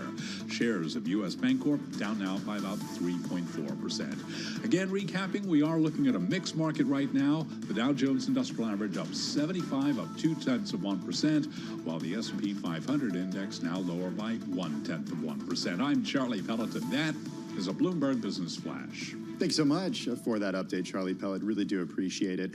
Well, earlier this year, Bloomberg News reporting stress on the nation's electric grids is accelerating at an unprecedented clip. Demand is climbing just as aging infrastructure strains under the massive overhaul needed to adapt to renewable energy. The convergence is making it harder to maintain safe, reliable power quality, and some regulators and utilities are not tracking the problem. All right, and so last fall, the Department of Energy announced up to $3.5 billion in funding to upgrade the U.S. grid. This topic among the many at this week's Bloomberg NEF Annual Energy and Climate Summit. Our next guest participated in a panel at the event. It was entitled Leveraging Largest Ever Grid Investment to Enhance Resilience. So there is a lot going on. With us in the studio to talk about the nation's grid is Maria Robinson. She's director of the Grid Deployment Office at the U.S. Department of Energy. I feel like I don't even need to ask you how bad is the grid, because I feel like we do stories on it all the time about how bad it is, but how bad is it really? So we're facing a lot of different problems here on the grid today, right? You are talking about, we have new demand. It's great that we're bringing manufacturing back to the United States, but that's a strain on the electric grid. The electric grid is aging. It's not just older than me, it's older than my grandparents. So then we're looking at ways that we need to upgrade our existing infrastructure while continuing to build new ones. I think of it, we released a report just yesterday on advanced and innovative grid deployment mechanisms of being able to take advantage of some of the existing infrastructure and figuring out ways at relatively low cost to upgrade what we currently have. The joke that I make is... So we cannot do upgrades. It's not like a massive rebuild. Right. We have to do both. Okay. We are definitely going to have to continue to build in order to meet all the demands, but we can take advantage of those existing rights of way, right? We don't have to deal with as much permitting, which we all know is a really difficult topic to deal with. But you know, oftentimes folks are taking our existing lines and replacing the metal part that's inside of it. It's called a conductor. And oftentimes they're just replacing that like for like instead of upgrading it to a newer technology that can move more electrons every single day. And so it's so funny. There's a story in the Bloomberg. It's probably a connection with this, but it's the century-old transmission line is getting a 21st century upgrade, and it's about a startup that's created a wire that's lighter and can carry up to 3 times more electricity. I mean, we talk about this with battery usage, right, for EVs, about just about making things, even chips, right, accelerators, making them more productive, making them more energy efficient. Like, this is what it's about. Exactly. And so all these great technologies are already out there. They're really proven in the field. We just need the market to pick them up.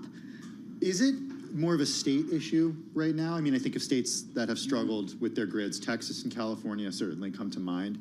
Is it a federal issue, or is it a utility issue? It's all three, It's all of the unfortunately. above. Okay. The fun part about the electric grid is that it doesn't follow political lines, right? We have an Eastern interconnect, a Western interconnect, and they don't follow necessarily, they're like time zones, right? They just sometimes split a state down the middle. So we have to figure out how we mix some federal policy with individual state policy. Some states are really looking to decarbonize, and the way they want to build their grid might be different than their neighbor who has different goals ultimately. And so we're trying to mix and match all of those different priorities in order to make sure that we have a strong grid that can withstand anything. There's nothing like a federal incentive or a tax break or something to get us to do something, whether you're a company, whether you're an individual. So what are the incentives that you guys or that utilities need to actually adopt better technologies and some of the technologies that you guys are talking about? So there are certainly some ways from the regulatory structure that utility commissioners at the state level or at the federal level could incentivize the use of some of these different technologies. Should they? Do we need to really make it happen? I think we need to make a bit of a push here just because we have so much to deal with over the next 3 to 5 years. And that's when we can deploy some of these technologies while we're still building out major transmission lines that, take 10 to 12 years. Is this a national security issue? It certainly is a national security issue, and this is something that we continue to face every day. Our grid is one of our greatest assets that we have in our country, and making sure that we can withstand cybersecurity attacks, physical attacks, and just, frankly, weather. One of the biggest issues is wildfires, and making sure that we can prevent those from happening moving forward. Yeah, we were talking about this, another story that's on the Bloomberg today that's about that, how investors have looked at the debt at utilities is kind of a sure thing in the past, right, in terms of investing. But because of what's happening with climate change, that is not necessarily the case, that there's a lot more questions that are out there in terms of the unpredictability and the costs that are mounting at some of the nation's utilities. And I think part of this is trying to incentivize utilities, and they're really coming around to realize this. You're not going to, if a pole gets knocked down from 150-mile-an-hour winds, you're not going to replace it with another pole like was there before that could get knocked down. You want something that can withstand 250-mile-an-hour winds. And so we have to make sure that the regulatory structure is there in place to allow them to think in a forward-leaning way. Can I just ask you, so what is that regulatory structure? So there are these very fun organizations called utility commissions, public utility commissions. They're the people who decide how much you pay on your electricity bill and on your gas bill. And those are the folks that hold utilities accountable and also figure out how those costs are being allocated to regular folks like us and to major industry as well. How much are we talking here? If you could wave a magic wand and get enough funding to completely upgrade the grid in the U.S., how much would it be? So we are really lucky under the bipartisan infrastructure law, the Inflation Reduction Act. Right, my office has about $22 billion to upgrade the grid. We talked about 3.5 of it going out last year. To be honest, that's a drop in the bucket. Every year, utilities spend about $23 billion just to maintain their existing assets in order to continue to upgrade. What we do find, though, is that some of those costs could just be shifted. Instead of paying to replace like for like, we could be paying a slightly lower cost even to do some of those upgrades. And that's where we have to continue to push the market as much as possible. So is $20+ billion enough? 20+ billion, I think, per year. But, we're blessed with having Inflation Reduction Act money and bipartisan infrastructure law. Of course, that expires after a period of time. Is there a chance that we're all going to end up paying as users, consumers, in other words, to help pay for this, that we are going to pay higher utility costs? I think if folks are smart and we do good planning and we think years out and make sure that we're being preventative about it, that we're not going to bear the cost. I think about how much it costs for recovery after a major storm. If the lights go out, how many billions of dollars of revenue is lost every time? And yet here we are. So what hope do you have that it kind of changes? I do have a lot of hope. I think that folks are really this issue is coming to a head. Okay. For the first time, at least in my career, folks are really realizing that our grid needs a lot of investment. Everyone focuses on the generation side. They're excited about new plants and new gas and new solar and new wind. I hate to end on this, but what's one scenario that keeps you up at night? Oh, there are a lot of scenarios that keep me up at night. Hurricane season keeps me up at night. Yeah. Hurricane season absolutely keeps me up at night. And so we just want to make sure that we can invest in our grid as much as possible to make sure that instead of the lights going out for 5 hours, they only go out for 5 minutes. Well, Maria Robinson, thank you so much. Reality check there, Director of the Grid Deployment Office at the U.S. Department of Energy. And maybe there's one place we could go for some money, Tim. It's all those coins, those nickels and dimes that get stuck in our couch or in our vacuums that we suck up? You're not joking, because it Don't you actually like that segue? it adds up to tens of millions, but I'm It afraid we're does. going to need tens of billions of dollars. All right, so we've got to maybe dig a little bit deeper into our pockets. All right, that is, though, our one more thing. We're going to tell you about all the change getting left behind and what it adds up to. Who's finding it? That's next.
company news headlines on Bloomberg Radio. From Bloomberg World headquarters, I'm Charlie Pellet. Microsoft's $13 billion investment into OpenAI is set to avoid a formal investigation by European Union merger watchdogs, calming fears that the relationship could be forced apart. Microsoft shares, they are trading lower now by about 0.4%, all part of a broader tech sell-off.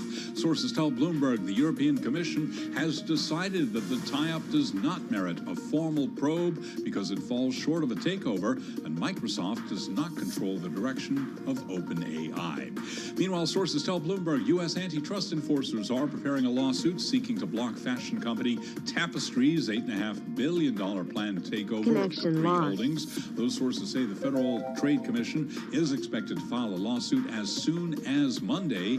If successful, the suit could scuttle the creation of an American-based luxury conglomerate to compete with big European fashion companies. Shares of Tapestry, they're down 1.1%. Capri Holdings down now by 1.9%. Tesla is asking shareholders to vote again on the same $56 billion compensation package for CEO Elon Musk that was voided by a Delaware court early this year. Tesla shares, they are gaining on a down day for tech stocks. We've got Tesla actually just turning lower now. Tesla down by about 0.1%. Apple is weighing the possibility of making some of its gadgets in Indonesia as the iPhone maker explores production bases beyond its longtime stronghold of China.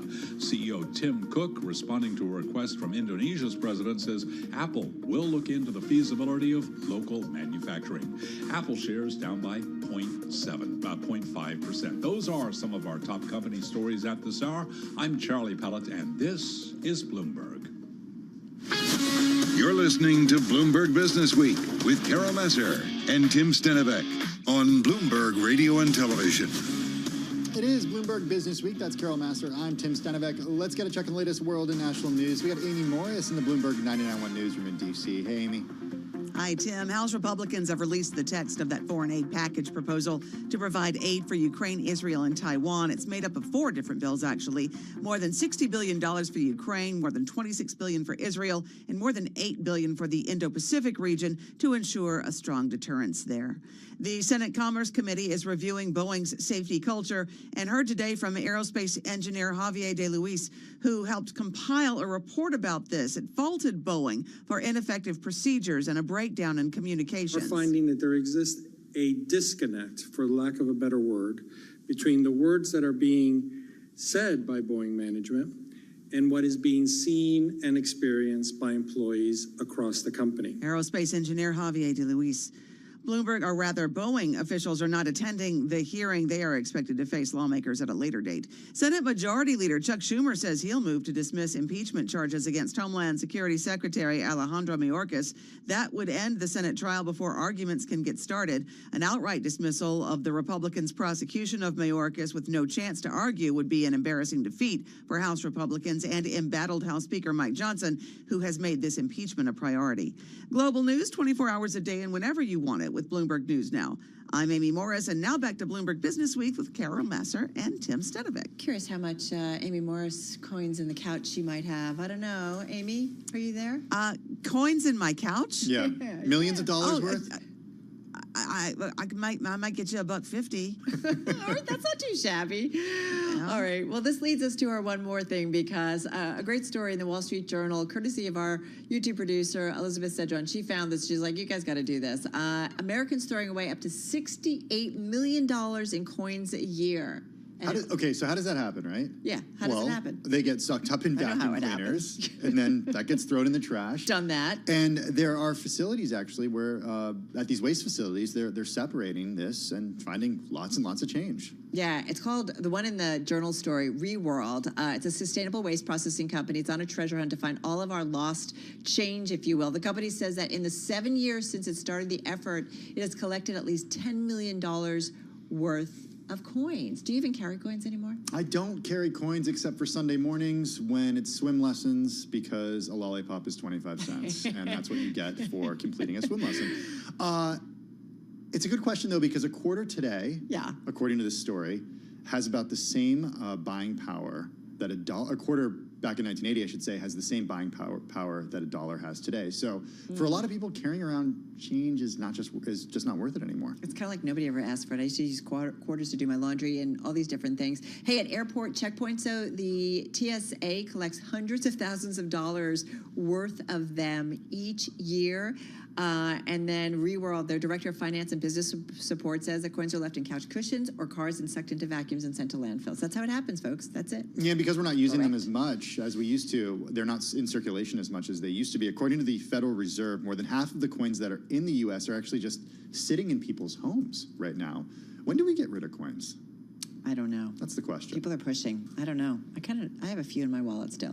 All right. Having said that, speaking of coins, I don't know. I got a segue here. You can do this. You got it. I can't do it. I have nothing left in me. Tesla shares, keeping an eye on them bouncing around today. We're going to, in the next hour, dig a little bit into Tesla and Elon Musk's $56 billion pay package. It's an issue again. Yeah, we're also going to be joined by the former Obama administration official who's now the CEO of the shared e-bike and scooter company Lime. They're growing while others are retreating. All right, for those of you watching on television, the close is coming up next. Tim and I continuing on Bloomberg Business Week on radio, YouTube, and streaming. This is Bloomberg.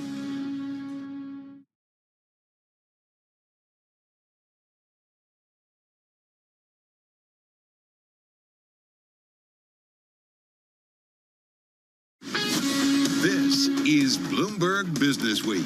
Insight from the reporters and editors who bring you America's most trusted business magazine. Plus, global business, finance, and tech news as it happens. Bloomberg Business Week with Carol Masser and Tim Stenevec on Bloomberg Radio. Very good afternoon, everybody. Bloomberg Business Week continuing on radio, YouTube, and Bloomberg Originals. We're 60 minutes away from the closing bell on this Wednesday, and the stock market headed toward its longest losing streak. Let's get that right. Longest losing streak since January. You've got some of the big tech names selling off. You've also got this happening despite some move down in U.S. Treasury yields. So we're going to dig into that in just a moment. Yeah, we got Abigail Doolittle joining us in just a couple of minutes. Also, you mentioned Tesla, Carol. Investors at Tesla or Tesla, I should say, are asking investors to approve Elon Musk's $56 billion pay package. Does this sound familiar? Deja vu all over again. Again. Also, they want to move. I'd fight for $56 billion. They want to move, not just like where they, their headquarters, right? It's always something with Tesla. The incorporation, they want to move it from Delaware to Texas. All right, from Delaware to Texas. Yeah, because of that Delaware Chancery Court. All right, I get that. All right, we're also going to be joined by, as Tim mentioned earlier, the former Obama administration official who's now the CEO of the shared e-bike and scooter company Lime. So our Bloomberg team recently writing about that. So we're going to get into that in just a moment. Yeah, speaking of the Bloomberg team, our work shifting team writing about layoff whiplash hitting workers. What is it? Well, folks who find new jobs after getting laid off, then get laid off once again, all happening in a short period of time. Hence the whiplash, right? Yeah.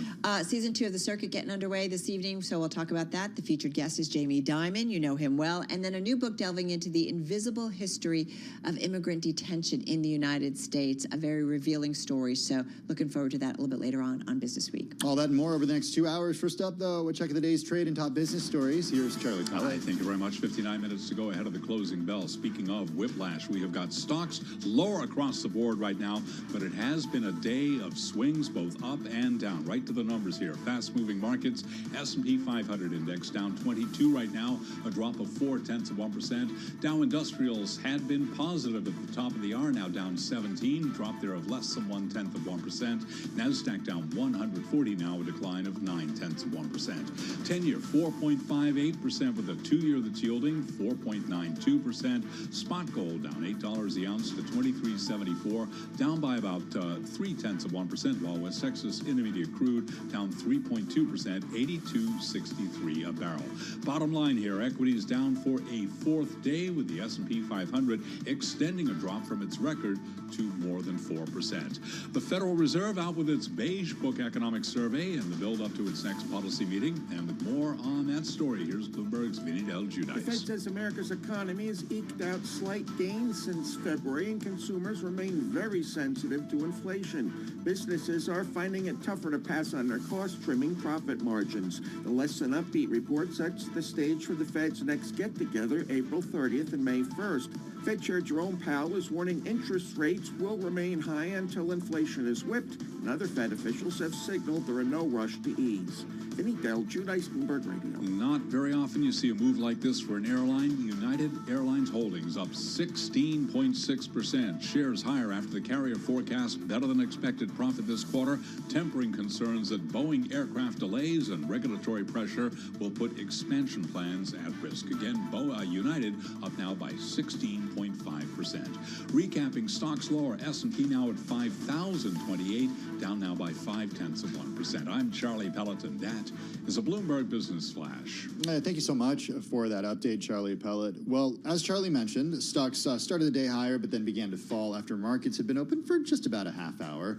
The S&P 500 now down 4 days in a row. Carol, if it holds, it'll be the longest losing streak in more than 3 months. Yeah, so a different trend, certainly, than we've seen as of late. Let's see what Bloomberg News Chief Markets Correspondent Abigail Doolittle has to say about all of this. She joins us in our Bloomberg Interactive Broker studio. What do you say about this new trend line? It feels like on the equity side of things. Yeah, this is interesting because I've been talking for quite some time about how we've had these bearish divergences, highs on worse momentum, but it hadn't really evolved into lower markets markets. Finally, that seems to be happening as the uptrend for the S&P 500, the NASDAQ 100 this year has snapped. That tells you that the near-term buyers are out of the way, the dip buyers are gone. Both of these indexes below the 50-day moving average. What's interesting to me right now is the S&P 500. This is the third day in a row where we're potentially going to see a bearish reversal. That means that stocks started out higher, so they were well bid, and then relatively early on in each of these 3 days, they turn lower. Now, it's interesting because this has happened during crash periods. This is clearly not a crash, but I can remember,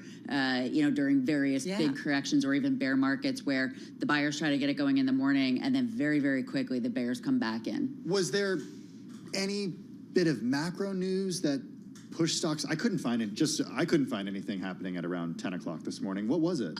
Well, I think it's not specific to news that comes out. I think that we finally have stock investors catching up to bond investors. The idea that the Fed's not going to be cutting as much as had been perceived earlier. If you recall last year in December, 6 to 7 cuts, depending on who you were talking to. That was very quickly tamped down to 3, which where the Fed was at. So you had that narrowing. And now we're at 2. I think that there is some possibility. The question really is, will 2024 be the year of the cut at all, depending on inflation data and plus the technicalities around the U.S. Presidential election. So bond investors have been telling us this possibility for some time because yields have basically backed up on that 2-year yield, almost 1% in a shockingly short period of time. Very similar to SVB crisis where they plunged and then they went back higher. Stock investors, on the other hand, had simply been going higher, but that lower momentum, I think, tells you that some of the smart early investors were a little bit skeptical. I dig into the S&P 500, and I know this isn't necessarily the best metric, but you've got kind of an even split. There are about half of the names in the index, a little bit less, about 225, actually gaining in today's session. We talked about United Airlines. Just soaring in today's session, and we understand why, and we talked about it with George Ferguson. But I do wonder, as you look internally into kind of specific names, specific groups, do you see anything interesting? Well, big tech is selling off, and those are the big point heavyweight point drags or boosts on a given day for the index. So we have NVIDIA down 3 1/4%. Let's see if anything, because I'm not sure. At any time, if NVIDIA sells off, it could be too far, too fast. So I'm wondering if that has to do with the ASML results that we got overnight. It could be. The chip group is down. Yeah, chips are down. AMD's down 4% too. But yes, I don't know and Microsoft is down about 0.7%. Yeah, so there is certainly some weakness there. Something else that comes to mind actually is the possibility of President Biden saying that he's going to increase steel and aluminum tariffs on China. We almost have to wonder, is that going to increase some sort of tension around the chip industry, since there's so much, that would maybe be the next spot to go. So that could be a broader macro. But other tech names, and earlier we had Microsoft and Apple higher. Now Microsoft and Apple are both lower. Amazon is down more than 1%. Meta down about nearly 1%. So yeah, some big weakness in tech, and that's let's call it 25 to 30% of the S&P 500, the NASDAQ 100, helping to explain that weakness. Even as we have some of these other stocks. United Airlines, that's incredible, up 17%. That is really stunning. Yeah, and it had to do with its outlook. We talked about it with George Ferguson, despite some of the concerns that are out there, and it's got its own FAA investigation into the company. So there's a lot going on, but nonetheless, it had to do a lot with the outlook. How are you thinking about this trade? Like if you take a chart, you look at the S&P 500 going back to late October. We've talked about this a million times. That was such kind of a clean line. It felt like to the upside till it kind of peaked in late March, but it really does feel like it's rolling over. It does certainly feel like that, and these things can go longer and further. The RSI still is not oversold, and one thing also to think about is the RSI could still get oversold and then become more oversold because we're watching to see if there's a trend shift there. So I would say we have more selling ahead. The S&P 500 almost, not almost, but very close to that 100-day moving average. The big question is, will this selling continue down to the 200-day moving average? And if it does, and that's below 4,700, will it happen in sort of a crash style, or will it happen as it did last July, August, September, and October, when there were reprieves to the upside that were almost like false periods of hope for the bulls. I suspect that some of this could do with the weakness we're seeing overall, I think, is that recalibration around rates. Right, I agree. Yes, but what could take stocks higher potentially, or just straight down, is earnings, because we still have to see those big tech earnings. We're so early on, right? We'll get Netflix tomorrow after the close, but I agree with you that if the commentary is not terrible, yes, right? Or yeah, if they meet numbers, if they meet, because the one thing to think about these big tech names, it's so interesting, is the growth really isn't there. We're for the most part looking at high single digits. Years ago we were looking at 20, 30, 40, 50% on huge numbers, and that's just not the case anymore. So they really have to hit the numbers. Any outlooks that are given have to also match. But then, color is important. I want to go back to Apple, as you guys have Our been talking. favorite. Let me pull up that chart. I know. It is our favorite. It is our special little relationship. Sometimes we talk about it when we're not even on air, and it's true. But while I'm looking at the chart, peanut butter Abigail, sandwiches. it's true. It's Or true. almond butter. These are all of our favorite things. Ooh, what a strange chart. Yeah, so it's really morphing. So what's interesting is last week we saw Mark Gurman report that Apple is going to be using these M4 chips, like these AI-focused chips, for an overhaul of their PCs. Apple had its biggest gain in 11 months as a result of that reporting. Mm-hmm. We've now lost all of those gains in just a few days. This chart is not very pretty because it had tried to make that rebound on that story that you were talking about. And that's basically when that happens in such a strong downdraft with Apple very much in a correction, that's beaten down buyers, people who bought poorly at, let's call it 200, having little hopium and buying. But the people who bought at, say, 40 or 60 and they're taking profits at 200, they're saying not so fast. I would say, without getting into the wonkiness of the chart, that we're looking at Apple definitely going down. Well, let's take that back. We're looking at Apple very likely going down to its 200-day moving average. That's at 152.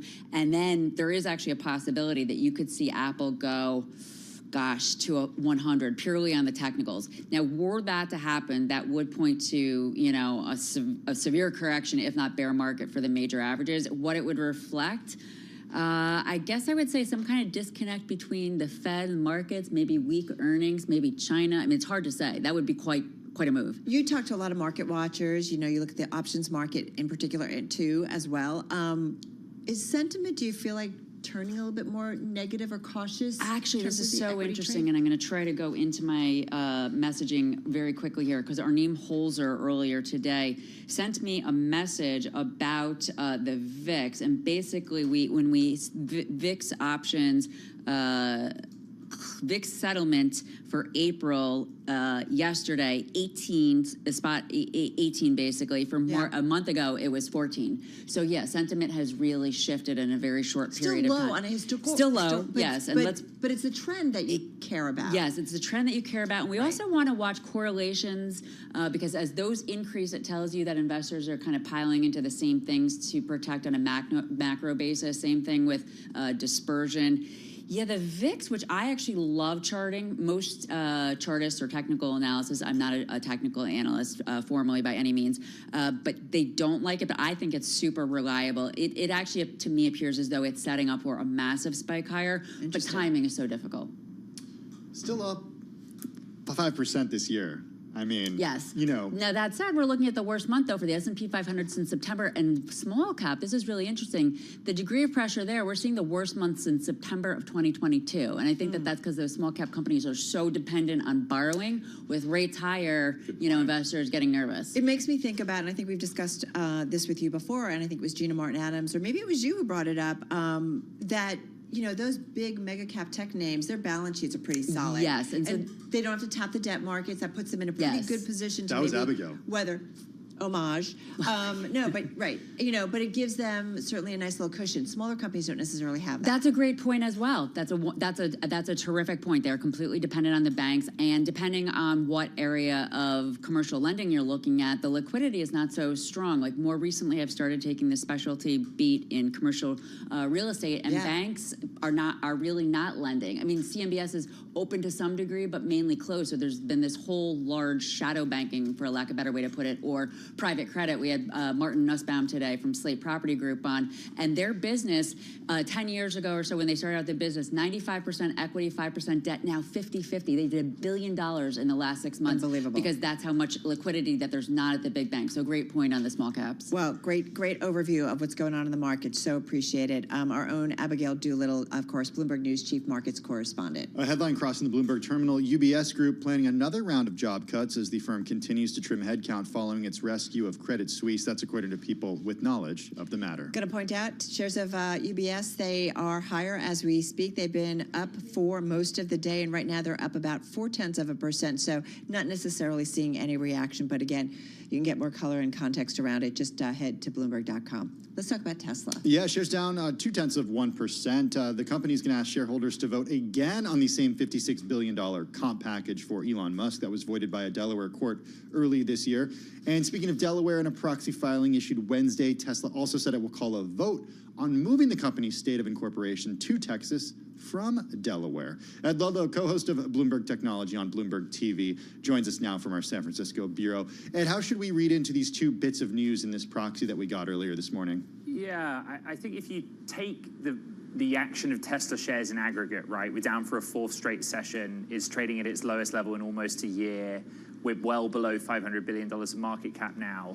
The anxiety is not really about what was in the proxy this morning. So that's a good starting point. But it is interesting that Tesla's board is digging in, and the language that Robin Denholm, who is the chair of Tesla's board, used was very accusatory. It basically said that the judge in the Delaware Chancery Court that voided Elon Musk's package did so in defiance or opposition or disregard of Tesla's shareholder base that had voted for it in the first place in 2018. So now we're kind of back to the beginning, where Tesla is saying to its shareholder base, in June, let's vote on exactly the same package again, because for the last 6 years, Elon's not been paid appropriately for all of the wonderful things that he's done. Is he going to get the money? This is, I mean, we've been here before. Like, it's a lot. It's interesting. I don't even know if he cares so much about the money. Remember, the context here is that Elon has threatened that if he's not able to get 25% voting control, he will go and work on artificial intelligence somewhere else. And now that we know that robo-taxi and AI is everything to Tesla, that's a threat that investors would take seriously. You know, the idea being that if he had greater voting control that he doesn't currently have, he would be free to take action or make changes that he believes would put Tesla on the path that he wants to see, which is a path where it's no longer a car company, but is more aligned to being a technology or AI company. Hey, Ed, 37% shares down so far this year. You mentioned trading near lowest levels of the year. There's a chance we could close today as a company that's worth less than $500 billion, $500 billion, which would be a significant milestone. The problems for Tesla, at least this time around, they started, gosh, more than a year ago at this point. It's really hard to know what the source of anxiety is. The way that Elon Musk and Tesla position it is that the company is between two growth waves. The first was where they went from being a small niche maker of electric vehicles to manufacturing them at scale, and that was Model 3 and Model Y. And that growth curve is fulfilled. The next is the future growth curve, which we know is around robo-taxi. We believed it was going to be around a $25,000 EV that was more affordable for the mass market. That's now been put to one side, and robo-taxi is the future. And in the sense that I'm getting, I've spoken to a lot of Tesla staff in the last 48 hours, as you can imagine. And I've spoken to a lot of those that were let go in this round of layoffs, and I've spoken to a lot of investors. And I think the conclusion I'm hearing is that we don't know where we stand. That's the anxiety. Interesting, always. Tesla shares just down about 0.25%. Ed Ludlow, thank you so much, co-host of Bloomberg Technology. Coming up next, we stay on transportation. The CEO of Lime, the Uber-backed micro-mobility service. That's coming up next.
It's 3:21 on Wall Street. We do check markets all day long here at Bloomberg, and we begin with a developing story headline right now on the Bloomberg Professional Service. Rivian, the electric vehicle maker, cutting about 1% of its workforce following February layoffs. We do have shares of Rivian trading higher now by 1.3%. And a headline that Carol and Tim brought us moments ago, sources tell Bloomberg UBS planning another round of job cuts as the firm continues to trim headcount following its rescue of Credit Suisse. Those job cuts are expected to affect more than 100 positions across the firm's global investment bank. UBS shares are up now by about 0.5%. It is a down day on Wall Street here, just about 38 minutes to go ahead of the closing bell. S&P holding at 5,026. It is down now by 0.5%. The Dow down 53, drop there of 0.1%. NASDAQ down by 1%. And on this Beige Book Wednesday, we've got the 10-year yielding 4.58%. To be clear, 4.58 on the 10-year. It is the 2-year that is now at 4.93%. Spot gold trading lower, down $12 the ounce to $23.70. Drop there of just about 0.5%. West Texas Intermediate crude oil now down 3%, $82.75 a barrel. So what about the inflation backdrop in the Federal Reserve? Alicia Levine is head of investment strategy and equity advisory solutions at Bank of New York Mellon. We're in a place of, let's call it 2.5 to 3% inflation as a steady state. That feels about right. We're also in a place where growth is likely to be higher than that 2%, which we had in the post-global financial crisis world. So I think this is the new normal. Alicia Levine of Bank of New York Mellon. Again, repeating our top story right now, more job cuts at Rivian. The stock up 1.2%. I'm Charlie Pellet, and that is a Bloomberg Business Flash. Thank you so much for that update, Charlie Pellet. Well, Lime is the operator of a shared e-bike and scooter network. It's backed by Uber, and it's seeing its business growing. Bloomberg News reports that the privately held company is planning to invest more than $55 billion this year to expand its global fleet and add more than 30,000 net new bikes across North America, Europe, and Australia, while also replacing aging ones. That story last week by Bloomberg's Natalie Young. We've got with us Wayne Ting, the CEO of Lime. He joins us from New York. Wayne, good to have you with us this afternoon. Really interesting to see this story, especially at a time when the micromobility industry has hit so many speed bumps. I mean, we're talking about Bird Global and its bankruptcy, Super Pedestrian shutting U.S. operations, Lyft owns City Bike, popular here in New York City. It's been looking for a strategic partner or to sell its bike-sharing business. Why is the story of Lime different right now? Yeah, I actually think that the story of Lime is different because we've really focused in on the things that truly matter. I think every company has to decide what are the 2 or 3 things that allow you to win customers, differentiate from competitors, and grow profitability. And for our industry, the 3 things that matter are 1, the quality and durability of hardware, 2, best-in-class operation enabled by technology, and 3, our relationships with cities and governments. And across all 3 of these things, Lime has been the best in class on all of them. On hardware, for example, all of our competitors buy off-the-shelf Chinese hardware. They've outsourced the scooters and e-bikes. Every scooter and e-bike at Lime, we've developed in-house, and we manufacture with our controlled manufacturing partners. What this means is that we get to design them so that we can focus on the things that riders care about, and whenever there's a issue with a bike or scooter, we can make quick changes to the next production line to improve it. If one of the challenge, when there's a big conflict of interest when you buy off-the-shelf scooters and bikes, if my business is to sell you more scooters and bikes, I have very little incentive to make them last as long as possible and to use as few spare parts as possible. So over the last 5 years, while Lime scooters and bikes have continued to improve in our reliability and durability, our scooters and bikes on average last more than 5 years, from just over a month 5 years ago. Our competitors have not seen that type of improvements for hardware. And in the course of the last 5 years, our P&L and financial results are completely diverged.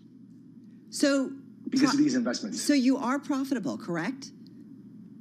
Yes, last year we delivered over $90 million of adjusted EBITDA, which is up 5x versus 2022. What's your outlook in terms of our expectations when it comes to growth going forward, and what is fueling growth, top and bottom line? Yeah, so 2023, our top line grew by 32%. It's actually our 3rd year in a row of 30+% growth. And we expect to see that level of growth continue to the future. So Tim, you mentioned that we're going to make a $50+ investments in e-bikes because we're seeing huge demand from riders and cities for more e-bikes all around the world. Last year, while our top line grew by 32%, our e-bike business doubled. And we're seeing this all throughout the world. And part of the major reason is because cities have committed to transition their transportation system towards a green transportation future. And as we're seeing with electric cars, sales are not hitting expectations. The only way for us to hit our Paris Climate Accord goals is to drastically reduce our reliance on cars. And Lime's e-bike fleet is a good way and oftentimes cheaper way for riders to access electric bikes all around the world. But Wayne, I go back to what Tim, said. Bird Global went bankrupt. Super Pedestrian shutting U.S. operations, thinking about the sale of its European business. This is according to TechCrunch. And then you got City Bike that was looking for a strategic partner. It is interesting. It feels like the challenges, and one of the challenges is bans. I'm curious what's your approach to policy given some of the recent e-scooter bans? And I do wonder, too, within your business, what's growing more? Is it scooters or is it bikes? Bikes is actually growing faster than scooters. So we are actually not seeing a lot of bans. There was one decision in Paris to exit scooters from Paris.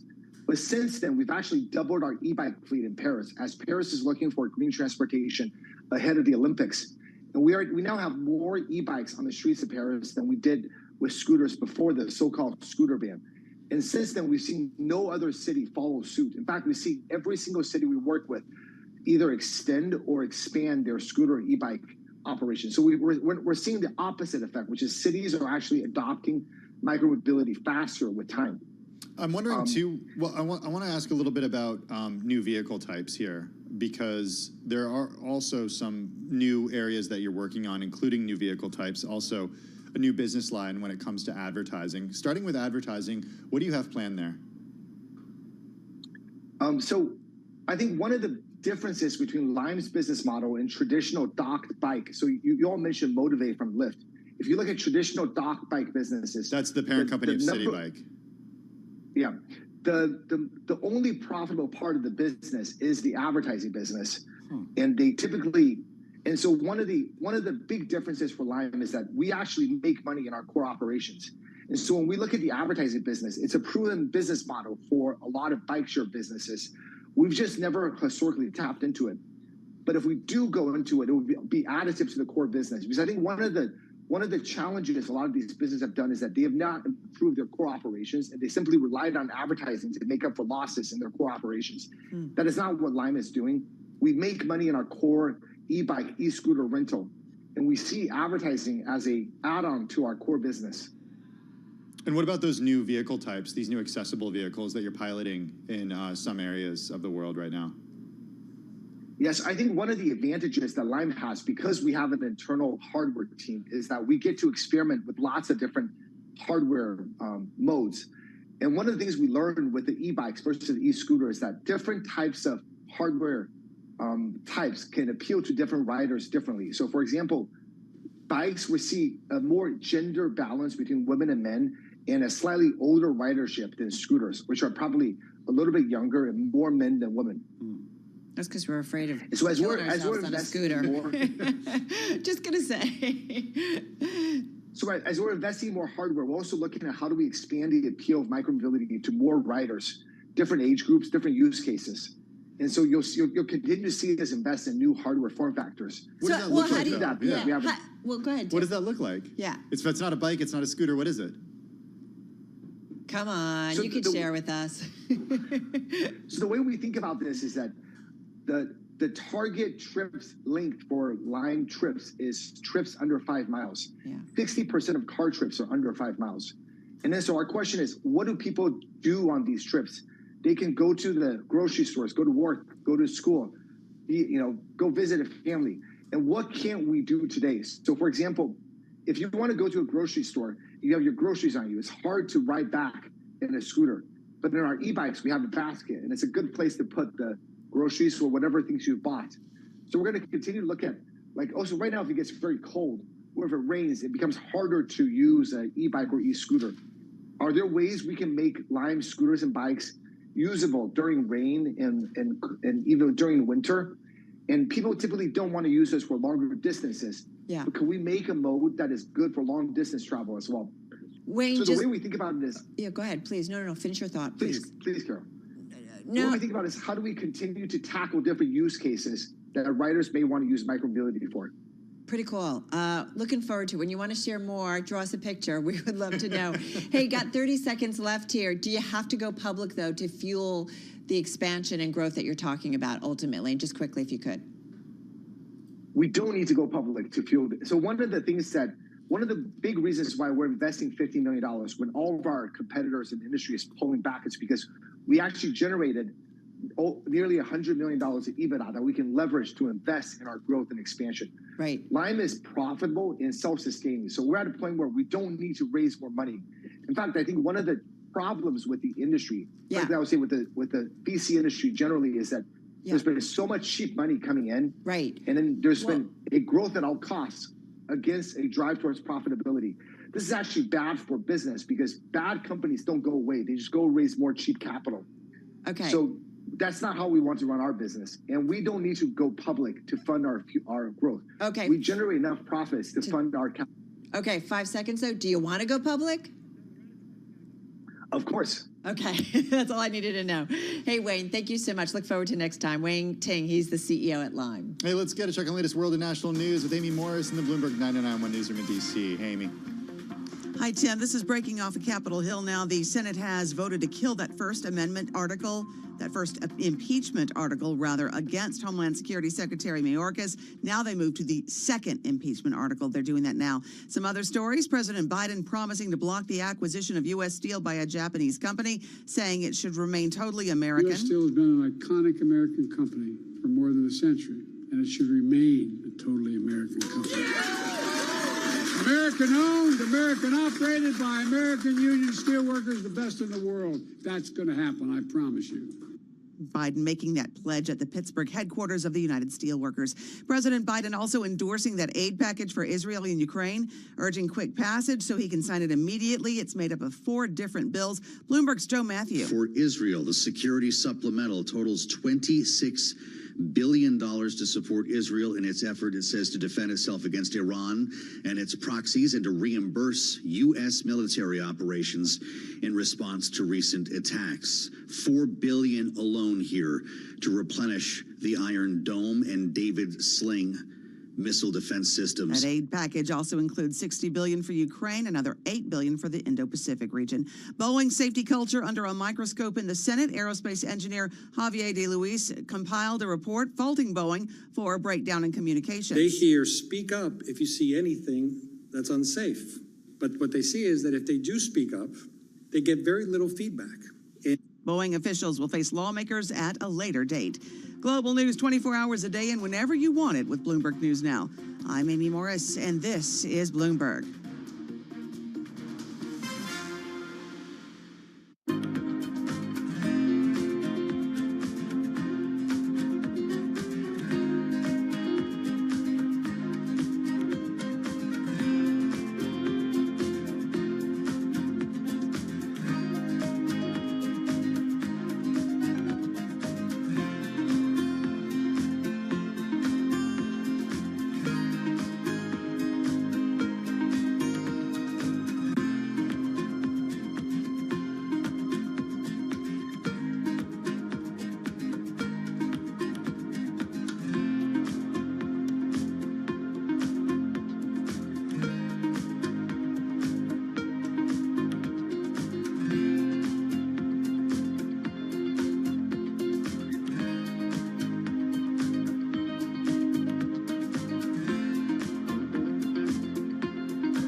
on Wall Street. We do check markets all day long here at Bloomberg. We are looking at another down day for the S&P 500 index. 4 in a row right now. The Dow, the S&P, NASDAQ all in the red. Choppy trading session. Let's head right over to the first word breaking news desk for today's afternoon call. Here he is, Bill Maloney. Good afternoon, Sean. That's right. U.S. stocks are trading in the red with the Dow currently down 59 points. S&P's dropped 29 and NASDAQ is lower by 1.1%. Transports are down 1.6%. The U.S. 10-year yield at 4.58%. Gold is down 12, oil trading in the red, and Bitcoin is lower by 3%. Among the main 11 S&P sectors, leaders were utilities and consumer staples. Tech and industrials were under pressure, and leaders to the upside in the Dow, UNH and Goldman Sachs, while travelers fell 8% after earnings and led to the downside. Also after earnings, United Airlines rose 17%. That's most since 2020. And in deal news, Biden said that U.S. Steel should remain American-owned and operated. In other news, Pfizer fell to its lowest level since 2013. And wrapping things up, some of the names reporting after the bell tonight include Alcoa and Las Vegas Sands. Live from the first breaking news desk, I'm Bill Maloney. Charlie? Okay, we thank you very much, Bill Maloney. And to hear live breaking news over your terminal, type SQUAK, S-Q-U-A, on your Bloomberg terminal. I'm Charlie Pelleton. That is a Bloomberg Business Flash. I'm driving in my car. I turn on the radio. How about you let me drive? Oh, no. Who's gonna drive you home? Honey, please, I'll do the driving. Drive on. Excuse me, I want to drive. It's the question that drives us. This is the Drive to the Close. That funky music will drive us till the dawn. On Bloomberg Radio. It's that time already, Carol, that we drive to the close. Do you believe it? Yeah, I do believe it. And kind of an interesting tone today. And we're trying to make sense of it because we have seen yields back off a little bit. Of course, kind of a reassessment following Jay Powell's comments yesterday. But you've got a 10-year note, 458. Okay. And a 2-year note below 5 at 4.93. So we moved up moved down from what we saw kind of some earlier moves earlier in the session. Abigail Doolittle, our chief markets correspondent, essentially saying earlier that equities are catching up to what yields have been telling us. Yeah. We also talked a little bit about AI early on in our program today, which is kind of where I want to start with our next guest, because he says that when it comes to AI, the early winners and losers may seem obvious, but the truth is that we are just getting started. Those are the words of Aaron Kennan, who's the co-founder and CEO at Clear Harbor Asset Management. They've got more than $1.5 billion in assets under management. Aaron joins us once again from Stamford, Connecticut. Aaron, how are you? Doing great, Tim. Thanks for having me back. Hey, good to have you back with us. I do want to start with AI, and we'll get to markets in just a second, but you know, it's something we talk about all the time. Of course, the winners are very clear. When you say we're just getting started, what do you mean by that? Well, I mean, AI has been with us for a long time. We have begun to focus on it in sort of the sort of popular landscape of, you know, how is it impacting certain aspects of our life. And I just think, you know, like many things, we have to be careful as investors to chase certain themes, because there will be probably many winners, but also perhaps many more losers. And I think we're in the early innings of the AI revolution. Like I said, that has been ongoing for a long time. I mean, Andy Jassy over at Amazon was articulating this last week in his annual letter. We even heard it from bank CEO Jamie Dimon. We're hearing it from the behemoths on the consumer staples side, like Procter & Gamble, and even utilities. And so AI is a broad theme. I think in the news, we tend to focus on it just in the context of technology and software. Well, it's funny that you say that. I think it was also David Solomon over at Goldman who said something to the effect of AI, yeah, all of the investment, well, we're thinking about, you know, all the financing that's going to be need to make that investment in AI. So it is interesting. And I have to say, as we go through earnings, we joke a little bit because it just feels like every earnings release or every, you know, C-suite on their calls is somehow sprinkling it into the conversation. So it's like, it does feel a little kind of funny at times. Having said that, though, how do you think about it? Because it does feel like, you know, we did a story about Microsoft and using it to help with coding, and it's made a lot of advancements using ChatGPT, right? OpenAI's ChatGPT to actually make advancements in coding and helping its software engineers. So being put to use. So how do you, Aaron, figure out, okay, what's the smart part of this trend where I want to position my clients and my investors? It's a great question. I mean, it's a challenging one to answer in a few seconds for sure. But suffice it to say, we're going to see major productivity gains, and that'll accrue positively to the bottom line, perhaps provide better balance sheets for many companies and employment challenges for particular segments of the economy. This has happened time and time again as we moved into the age of the internet in the 2000s, as we moved from horse and buggy to an automobile, and we're going to see challenges, but also opportunities within AI. But it is, you point to something quite interesting, which is some engineers are being laid off because they're creating artificial intelligence that reacts and acts in the way that a human engineer would act. And so you maybe a few months ago, you think, well, engineers are going to be in high demand, and that certainly may still be the case, but they're also being somewhat, perhaps in a year or two, they could be disintermediated by AI itself, which is really an interesting thought. Well, if you go back, right, even a couple of years or something, we're like, hey, kids, or hey, parents, tell your kids they should go be coders, right? Because we're all going to need it because everything is digitized, if you will. So it is fascinating to see how the narrative has quickly changed. Having said that, the narrative around what the Fed may do has changed dramatically, and we've seen that representation in dramatic moves when it comes to U.S. Treasury yields, and it impacts everything. The U.S. dollar, it's gold. Gold, you were watching, Tim teased ahead of you coming on about gold up about 15% so far this year. You look at gold, is it something that's investable for you and your clients? Absolutely. It's been a really interesting year, and it's only, of course, April, to see the dollar move up, call it 5%, and gold, which tends to move in inverse to the dollar, up 15%. It suggests to me that there are other things happening in the marketplace, and I would argue, although the data is a little less than transparent on this point, that emerging market central banks are certainly are most likely the culprits behind the bid up in the gold market. We've seen some evidence that China is the most significant buyer of gold at the moment. And I think there are a couple of reasons for this. One is we're seeing more non-dollar transactions occurring in the midst of this sort of Ukraine war and friction with China. You have China trading energy and commodities with Russia in renminbi. You have Russia trading oil with India in rupees.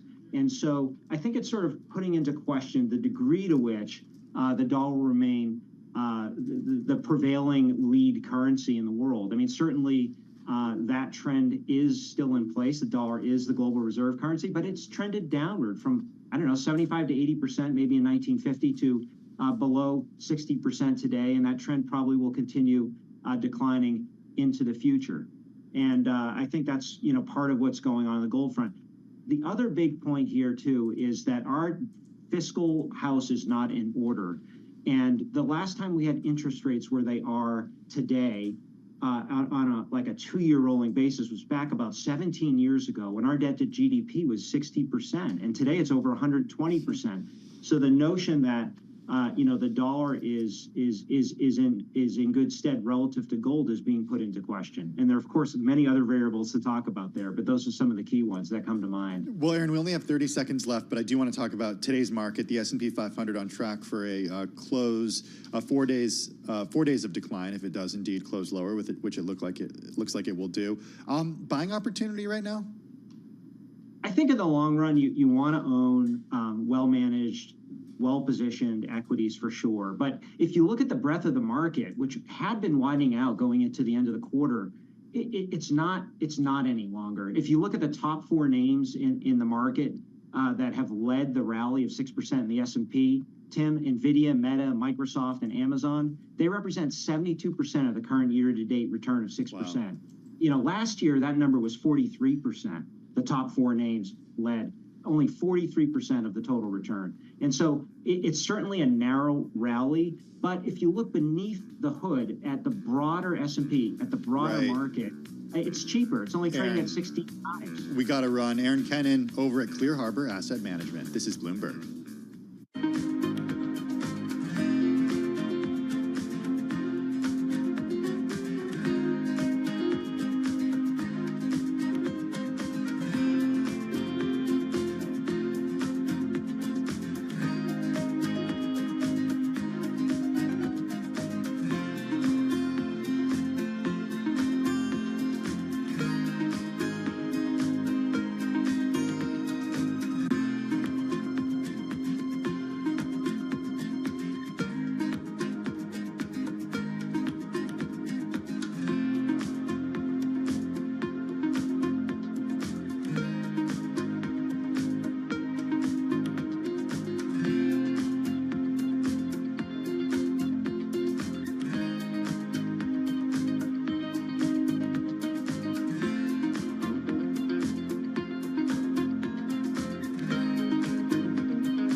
Connection lost.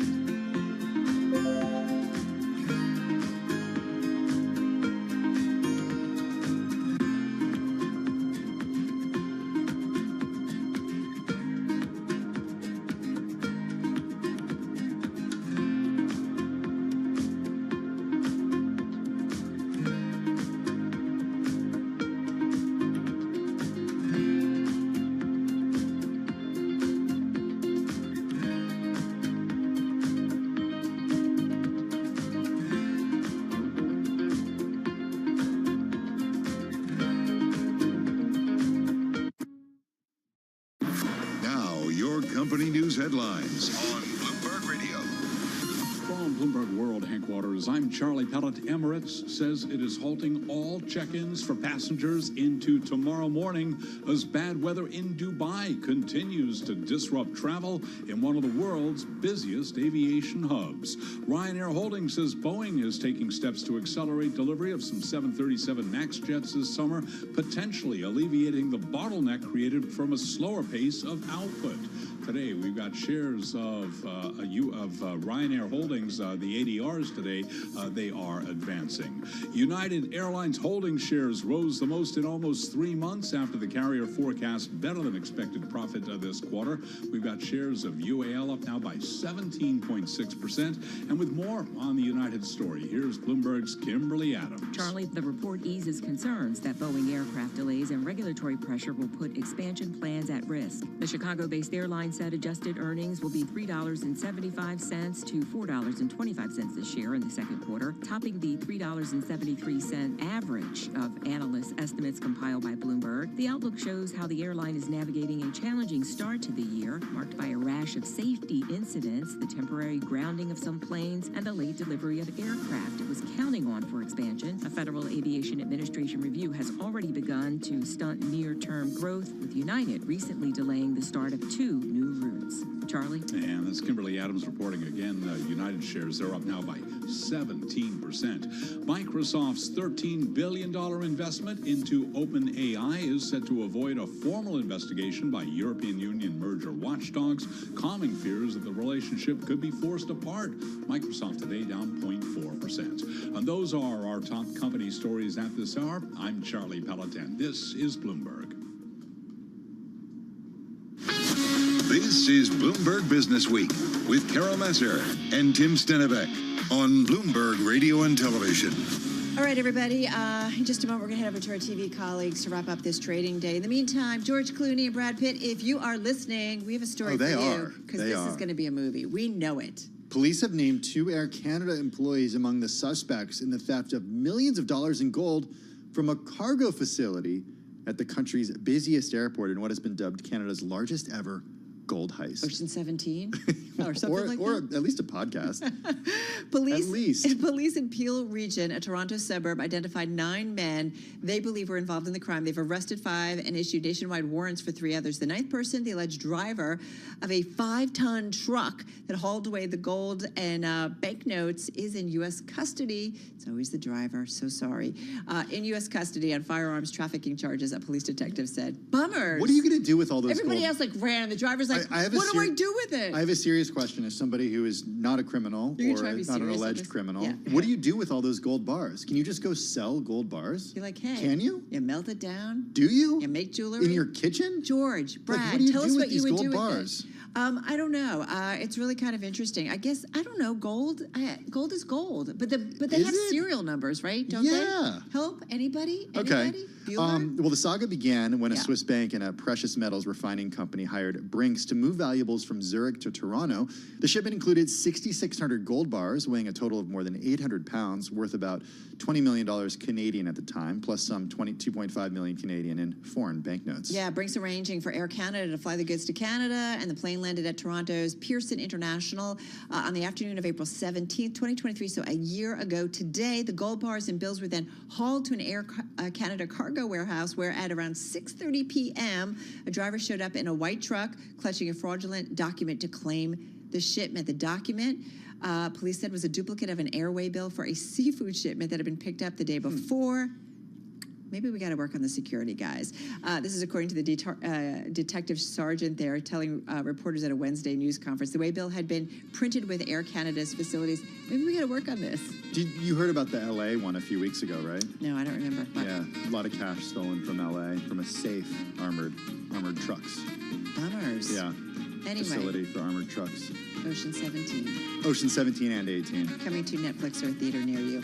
Coming to all of you who are watching and listening right now, we're going to head over to our TV colleagues. We're going to wrap up the trading day. That's because Beyond the Close starts right now.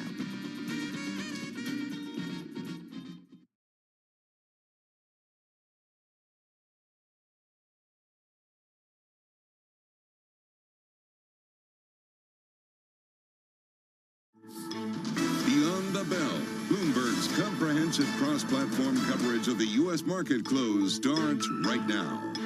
And right now, we are 2 minutes away from the end of the trading day. Romaine Bostic alongside Alex Steele. We're counting you down to the closing bell. And here to help take us beyond the bell, it's a global simulcast with Carol Massar and Tim Stenivek. Welcome to our audiences across all of our Bloomberg platforms, television, radio, and our audience on YouTube. Carol Massar, yes. Another down day, 4th straight day of losses that we've seen for markets here in the U.S. and globally. I don't know, Carol. Is this the start of something or just a minor speed bump? Yeah, listen, folks, pull up your S&P chart on the Bloomberg terminal and you take a look, and it really does feel like from the bottom or the lows of late October of last year, we really had a clear move up to the March highs of this year. It does feel like we're rolling over, and, you know, we've pierced that 50-day moving average on the S&P 500. So I got to say, Roman, it does, and Tim, we've been talking about this, it does feel like we're rolling over here a little bit. Yeah, Abigail mentioned that this morning, like the idea that a little earlier today that when the stock market opened higher, then we just saw bearish moves for the remainder of the day and stocks selling off for the remainder of the day. That certainly could be a sign of it. I also want to point out that it's the longest losing streak going back to January. And right now, stocks in the S&P 500 trading at levels, or the index trading at levels last seen since February of 2024, February 21st. So kind of taking a time machine back a couple months here. I guess my question is, when are we going to see the buy the dippers come in? You know they're gonna. A, there's a lot of cash on the sidelines, and B, you have many that are been waiting for that kind of correction. So when do we see it? Do we have to have more of a significant downturn to that 200-day moving average, or tomorrow are we going to see Unless you put your some cash upside? in, like, what, a money market that's not actually paying you something, right? Yeah, 5%. All right, as we get the closing bells here in New York on this Wednesday afternoon, it goes into the books as another down day across the board. The Dow Jones Industrial Average, well, that actually fared the best on the day, and that's still going to end the day in the red, down about 0.2% as we wait for these numbers to settle. But keep an eye on the S&P 500, a move lower by about 29 points, or about 0.6%. You talk about those technical levels. At one point here, it came a whisper away from breaking below 5,000. 5,022 is where it's going to settle on the day. The NASDAQ Composite down about 182 points, or 1.2%. And the Russell 2000 is going to close out the day down 19 points, or about 1% on the day. And Dow Transports, Carol, down 259 points, or 1.7%. Interesting to see that on Dow Transports. If you were an airline stock, though, you did pretty well today. The overall group, the S&P 500 airline group, I got to say, Alex, was really outperforming the group overall, up about 6%. I'll get into one of them in my gainers in just a moment, but man, really some outperformance there. I'm just taking a look at IMAP here. It looks like a lot of red. Tech, no surprise, is one of the worst underperformers here.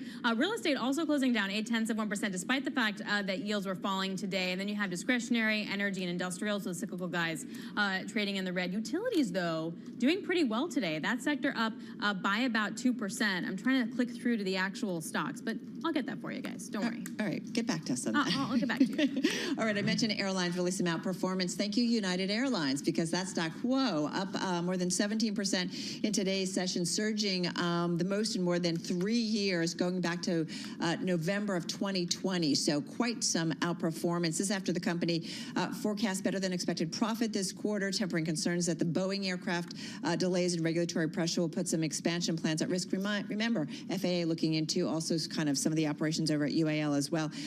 So again, as I mentioned, sparked a rally in the overall airlines group. Eli Lilly, some outperformance there at its highs today, up more than 3%, finishing the day with a gain of about 0.5%. The company coming out and saying its weight loss medicine, Zepbound, improved breathing problems in 2 late-stage trials of patients with obstructive sleep apnea, so some outperformance. And one more related to that Eli Lilly news, Inspire Medical Systems. That went up almost 10% in today's session. The Wall Street community defending the device maker after that Eli Lilly data came out. Basically, they make devices for people with apnea, so nonetheless some outperformance there. But we got some earnings, right? Yeah, we do. CSX. We love us trains. That company reporting earnings for the first quarter, 46 cents a share, a little bit stronger. The estimates were for 45 cents. Operating income coming in at $1.35 billion, also slightly above estimates. I'm just trying to get through their press release, and I'll keep looking after this as well, because they're going to be very much impacted by the Francis Scott Bridge collapse in Baltimore, because they have to reroute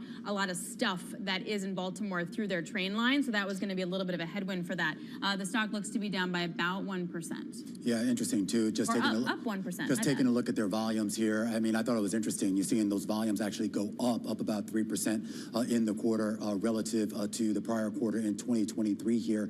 1.53 million units on the intermodal side. Volume was up 7%. On the coal volume side, volume was up 2%. But this is the interesting one, and this might be why we saw some softness in the trucking companies. Merchandise volume, which is basically a lot of the goods that you and I, regular consumers, buy, according to CSX, that was flat. Yeah, because we're not going there. We're going to United. We're taking planes. That's what we're doing. Planes, we're doing planes, we're doing trains, we'll do automobiles later. I should say that revenue for the quarter declined 1% year over year. The company said that lower fuel surcharge, a decline in other revenue, weaker trucking revenue, and reduced export coal prices offset gains in merchandise pricing and higher intermodal and coal volumes. First quarter revenue, as you mentioned, remained flat sequentially. I will say also the president and CEO in the press release, Joe Hinrichs, saying, looking ahead with favorable trends across many of the markets markets we serve, we are eager to build on our momentum over the rest of the year and beyond. So a little bit in terms of the outlook. Again, shares of CSX in the aftermarket, guys, up 1%. And what you're pointing out before you get to the decliners, Tim, we are waiting for some other earnings, including from Alcoa and a couple others. And I'm already waiting for Netflix tomorrow afternoon, but I know I'm getting ahead of myself here. Yeah. Okay, Alex, I'm going to let you take some time to look through CSX. I want to talk a little bit about decliners, chip stocks specifically.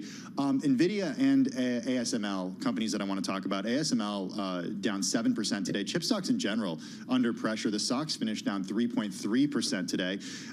Look, ADRs of ASML fell after the company posted orders that fell short of analyst expectations. We saw Taiwanese and South Korean chip makers hold off on buying the company's most advanced machines. I did say that NVIDIA was down about 3.9% in the S&P 500, worst point, decliner on a points basis. Speaking of transportation, got to take a look at what happened with J.B. Hunt today. Romaine, you mentioned transports taking a hit, down 1.7%. J.B. Hunt finished down more than 8% today. It is one of North America's biggest transport and logistics companies. Intraday, it fell as much as 13% after the company reported disappointing results and tepid demand. It sent a warning signal across the sector. At one point today, J.B. Hunt was down the most since March of 2020. And finally, let's take a look at U.S. Bancorp. Shares slid today by as much as 4.7%, finished down 3.6% after the company lowered its full-year net interest income guidance. Now sees net interest income between $16.1 billion and $16.4 billion for the year, down from $16.6 billion plus. All right, got another one reporting. Las Vegas Sands reporting stock jumping around in the aftermarket. Let's get to the numbers. First quarter adjusted EPS, 75 cents a share, 15 cents better than what the street was forecasting. First quarter net revenue, a slight beat, $2.96 billion. The estimate on the street was $2.93 billion, so consider it, right on the money there. First quarter adjusted property EBITDA, $1.21 billion. The estimate is $1.19 billion. And again, first quarter EPS, this is not adjusted, 66 cents a share versus 19 cents a share year over year. So interesting to see what they have to say. Their sales and profit exceeding analyst projections. Macau's casino industry continuing its recovery from some of those pandemic-related restrictions. So it seems to be helping that out there, Alex. Yeah, and also strong Macau and Singapore. The narrative going in was that Macau was going to be strong, but that Singapore was going to have tough comps from the post-COVID era. But they also delivered record levels of financial and operating performance, Romaine. Also getting some earnings out of one of the first regional banks hit the wire. This is on Bank OZK, formerly Bank of Ozarks here.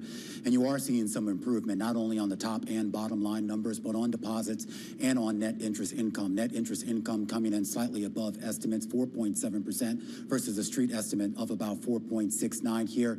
Also seeing a stabilization in those deposits, and the net result of it all is a beat on EPS, $1.51 a share. The street was looking for $1.46. The share is moving higher, 4% in after-hours trading. I just want to go back to our Chris Palmieri weighing in on Las Vegas Sands, if I may, and saying the company, obviously, we know controlled by the family of the late Sands founder Sheldon Adelson, bought back $450 million of its shares during the period. So seeing, that's certainly been a theme that we've seen on a lot of earnings, certainly in the last quarter, but we'll watch for it in this quarter. So a little bit of a buyback there. Yeah, management also making a point that they're talking about the ongoing recovery in Macau continuing during the quarter, making investments there to enhance the business and leisure tourism appeal of Macau and support its development as a world center of business and leisure for a recovery in travel and tourism spending as it continues to progress, Alex. Yeah, the shares are down, though, Yeah, right? they are. Yeah, I wonder what we're not seeing that is showing that. Because on a level, it looks like it's a pretty strong quarter, particularly the read-through from Macau and Singapore in particular, as I mentioned, we necessarily weren't expecting, but the stock's still down by almost 2%. I'm just taking a look at the run-up that we've seen to maybe explain some of that as well.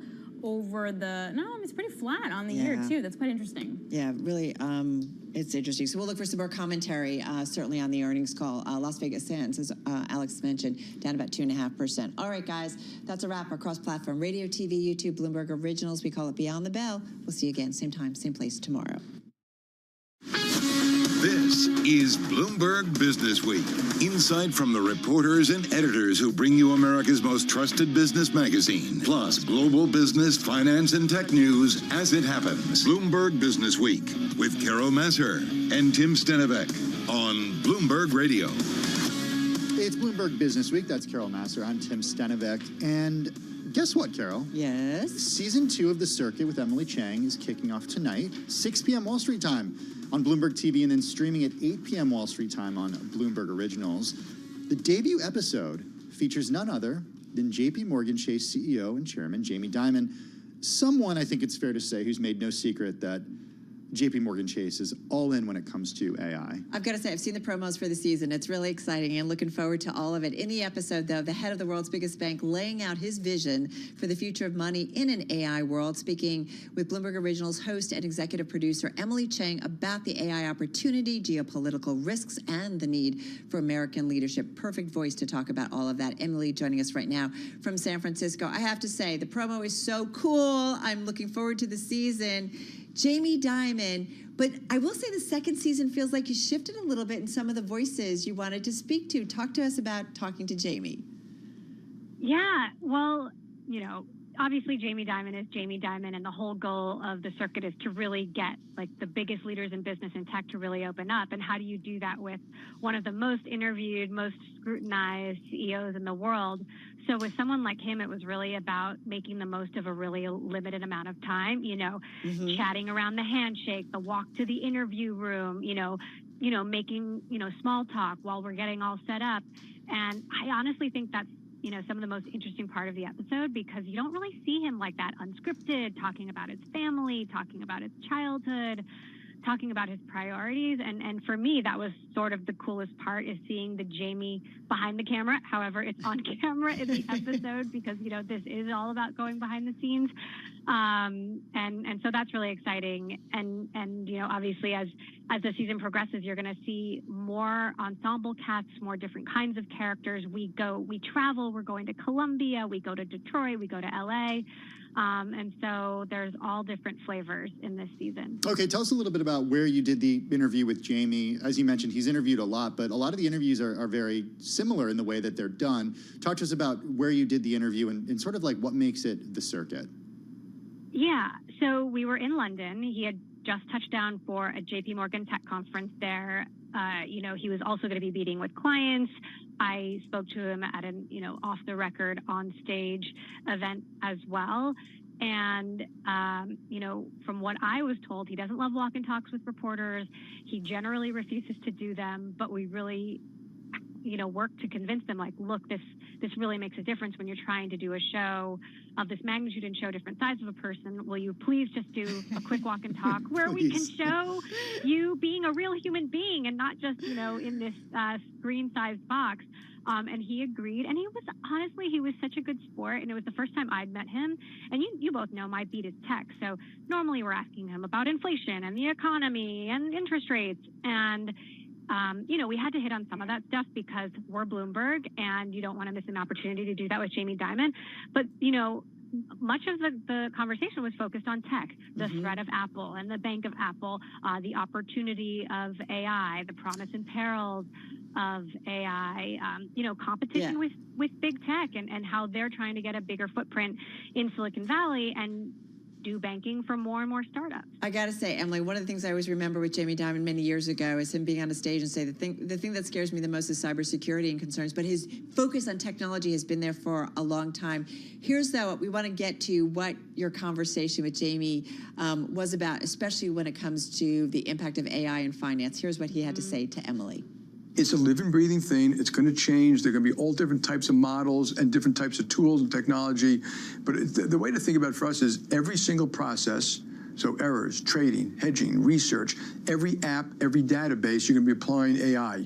So it might be as a co-pilot. It might be to replace humans. AI is doing all the equity hedging for us for the most part. It's idea generation. It's large language models. It's one of the most recognizable voices, no doubt about it. Jamie Dimon of JP Morgan talking with Emily Chang. Emily, did you get a feel from Jamie that he thinks it's a good thing or a bad thing or a little bit of both? He definitely leans on the good parts of it. And as you may know, JP Morgan has actually hired thousands of people to work on AI. They've hired top researchers from Carnegie Mellon, machine learning experts, they're all in here. He just came out with his annual letter where he talked about AI being sort of like the steam engine of our time, but he hasn't gotten as specific about how it's really going to change the way we bank and we manage our money as, people. And so that's where I really wanted to dig in. And one of the things we talked about, will we be able to turn to let's call it Chat JPM someday and say, I've got 30 years, what should I do with my money? And he's like, yeah, actually, we're kind of already doing that. And the AI is only going to get more sophisticated, only going to learn more about you and patterns, and it's only going to become more and more successful. And I was like, well, what if I say I just want to get rich quick? And he said, well, I hope it tells you that you're crazy. He doesn't think that AI can be a stock picker. First of all, AI, every single stock would have to be perfectly priced, and that's not ever going to happen. And there are risks, that other people talk about. We talk in the piece that we wrote about this story today. Gary Gensler, of course, the head of the SEC, calling for rules around AI and how it's being used by money managers and in trading houses. He thinks it could lead to more instability, more volatility. But the thing is, and I believe, this is where Jamie is going. It's inevitable. AI is inevitable, and they're going to have to figure out how to integrate it into all of their processes at the bank. Hey, Emily, interviewing Jamie Dimon, he doesn't hold back when he talks politics, when he talks about the role of America in the world, when he talks about geopolitics. Talk to us a little bit about what you talked about outside of AI, and if he did weigh in on anything political. He talked about the importance of American leadership, which, maybe you've heard him talk about before. And what was really interesting was how he sort of ranked his priorities as like first family, then my country, then the job. And, he's really, especially I think over the course of the last few years, doubled down on this sort of, we need great leadership in America. We need to be less divisive. And, obviously his name has been floated. Is he ever going to run for president? Yes, I asked. And of course he you still did. seems to have no intention of doing it. And it's funny because I have a few friends who left the U.S. and moved to the U.K. And I said, well, I have some friends here who said they'd move back if you run. He goes, I got 4 more votes. Really, didn't indicate that it was going to happen. But I wouldn't rule it out. He's Jamie Dimon. You really do wonder what the next chapter is, right? Because he's been such a long time at, the last kind of CEO left over from the great financial crisis in a major Wall Street bank. But he has so much energy. We were at this, big event, and he could have just snuck out at the end of the day, but he stayed for several hours, shaking hands, chatting with people at the cocktail party, and he seemed to really be enjoying himself. And so, I could see him doing this for several more years. It doesn't seem to me like he's slowing down. He's still on the road 120 days a year. Unbelievable. Massive amount of Kind of travel. like you, kiddo. Kind of like you. Thank you. Good. Well, it's a lot, but so rewarding, and I'm so grateful that I've had the opportunity to do all of these exciting shows. It shows in this second season. Good stuff. Be well, kiddo.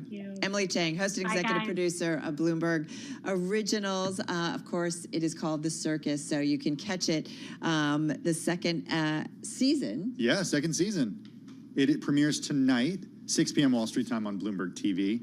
Also, you can stream it at 8 p.m. Wall Street time on Bloomberg Originals. All right, looking forward to that. In the meantime, just real quickly, got some earnings coming across. SL Green, the office REIT crossing first quarter revenue, $187.9 million. That is above the estimate of $176 million.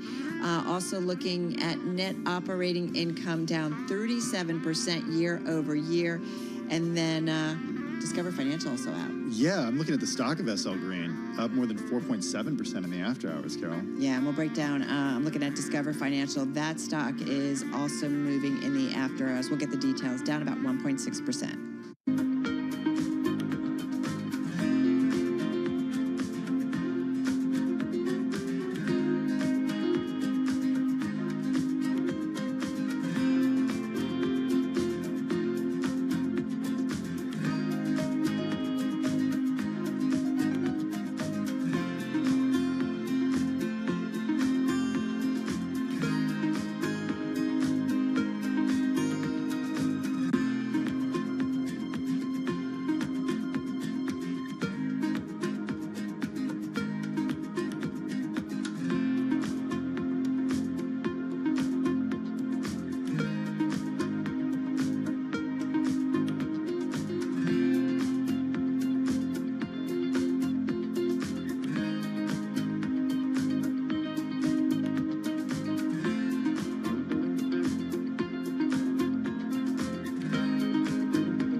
It's 4:20 on Wall Street. We do check markets all day long here at Bloomberg. A number of developing stories after hours. Earnings specifically, we begin with Discover Financial Services. It's reporting total deposits for the first quarter that did beat the average analyst estimate. After hours, we got Discover down now by just about 0.3%. United Airlines shares surged the most in more than 3 years today after the carrier forecast better than expected profit this quarter. Today we had United UAL up by 17%. Rivian Automotive cutting another 1% of its workforce, the second round of layoffs this year as the EV industry grapples with flagging consumer demand. And Tesla is cutting 14% of the workforce at its factory in Buffalo, New York. This according to a filing with the state as details begin to emerge showing the extent of the EV maker's sweeping layoff plans. Stocks move lower today. S&P 500 suffering its longest slide since January, down 4 in a row. S&P today down another just about 29 points today, down 0.6%. Dow Industrials down 45, down 0.1%. NASDAQ down 181, a drop today of 1.1%. The 10-year yield at 4.58% with a 2-year yielding 4.92%. Spot gold today down $10 the ounce to $23.72, a drop there of 0.4%. And West Texas Intermediate crude today down more than 2.5%. $82.90 right now for a barrel of WTI as crude traded in New York falls below $83 a barrel. So again, recapping, turned out to be a down Wednesday. The stock market slump continues. S&P today lower by 22 points. I'm Charlie Pellet. That is a Bloomberg Business Flash. Thank you so much for that update, Charlie Pellet. Well, it's a red-hot U.S. job market. The unemployment rate is at its lowest in more than 50 years. But for the past year and a half, major companies such as Amazon and Google parent Alphabet have been slashing jobs. Carol, this week Tesla said it would lay off more than 10% of its staff. Yeah, I feel like Charlie was just mentioning a few other companies, right? Was it UBS too that we were talking about? Right. Yeah. So it just feels like they keep coming. And unlike previous cycles when employers might do one big layoff, lately employers have done multiple rounds of cuts in certain sectors, including recruitment and marketing, have been hit particularly hard. So needless to say, it's left some workers on edge. Matt Boyle is Bloomberg News senior management and workplace reporter, and he writes about the American workers who lately have experienced, quote, layoff whiplash, getting laid off multiple times in a short period. He joins us here in the Bloomberg Interactive Brokers studio. How do you find these people, Matt, who are find themselves laid off from a job, getting another job, and then getting laid off again? Yeah, it's normally very tough. In this case, though, we actually reached out through an online survey. We put it in our newsletter and on our various stories and said, look, if you've been laid off, come talk to us. And we got dozens of responses. You know, lots of people are not only been laid off, but they kind of want to share. They want to talk about it. They just want to sort of open up. And so we reached out to a bunch of them, and we put together sort of all the responses. And one thing that just jumped out at me immediately was people who were like, I just got laid off, and I just got laid off 6 months ago. Or the one person who is the lead anecdote in this story, Nigel Jones, 3 times in about 18 months. You know, and he's in his mid-20s. So we talk to people in their 20s, in their 50s, you know, and it's just like it's happening over and over again to these folks, sometimes because they stay in industries or sectors that are really getting hit hard, you know, marketing, recruitment, tech. Was a big one. That's what I was kind of wondering, whether was it younger individuals, was it older people, was it certain industries where it's just like that's what, you know, they're scaling back, and so that's I mean, there were more tech than others, but there was a Wall Street guy, you know, there was someone in product management as well. So yes, they did skew a little bit older, the ones, because if you've been laid off multiple times, you've probably been in the workforce for some period. I know individuals who were like out of place for a long time, good long career, laid off, get into another company, maybe in that industry, maybe only there for a little bit or something, or they try something new, doesn't work out, and it's just kind of happens over and over. So now it's like, what do they do? Yeah. Hard to find data, though, about these so-called whipsawed employees, no? Yes, I went to our usual suspects. We have a lot of reliable data providers, and I said, what do you got on people, preponderance of people who have been laid off multiple times, let's say since the end of the pandemic? And it's like crickets. No one had data on it. So I'm like, all right, well, at least we had this survey, though, so we had people to talk to. And we know layoffs are still happening, and they're still on the rise. So. What I did find interesting in the data that you cited in the piece was some data from ZipRecruiter that just shows how anxious people are about losing their jobs, which is so interesting to to hear in an economy where we're hearing over and over again that we're adding hundreds of thousands of jobs a month to the economy, wages continue to go up, and there are, multiple jobs. Well, that's were there more because, than one job open for every There's not person looking? one job market. There are multiple job markets. We have to remember that. So just because, yes, the jobs report was great, it might not be looking great for you if you're a 55-year-old, product manager in the technology space. It's going to be very difficult to be finding something new. So yeah, that's what really rang home to me here is like listening to all these experiences, and even if there isn't a ton of data on there on how many people have actually had this happen to them, you start talking to them and you start to pick up some lessons as well. How are they rebounding? That's what made this story fun to do. I want to get into soul searching, but just for a moment, that this idea that companies, right, this whole idea of you used to really see like a major layoff and like, okay, we're done. And if you worked in a company where that happened, you're like, I'm safe. But it's like these smaller layoffs that put everybody on edge because multiple times you're like, okay, now what's next? Like, what's the target? It's like cleaning out, cutting costs, whatever. There's a website called layoffs.fyi, which tracks mostly tech layoffs, and I think you've talked about it before. I just looked at the company. I filtered it for companies that have done multiple layoffs. Just companies beginning with A. There were over 30 of them. Wow. And Alphabet, Amazon, two of them, two of the more high-profile ones, but ones I'd not even heard of. And it's just, they did a round in 2022. They did another round last year. They may have just done a round earlier this year. Bam, bam, bam, smaller cuts, sometimes even bigger cuts. But that's sort of the modus operandi of layoffs right now. Okay, now to what happens to people who get laid off multiple times. I think many people who have been, if you've been laid off, you know that it's just brutal. Even if you know it's not your fault, you're part of a big round of cuts, it still can really, really hurt.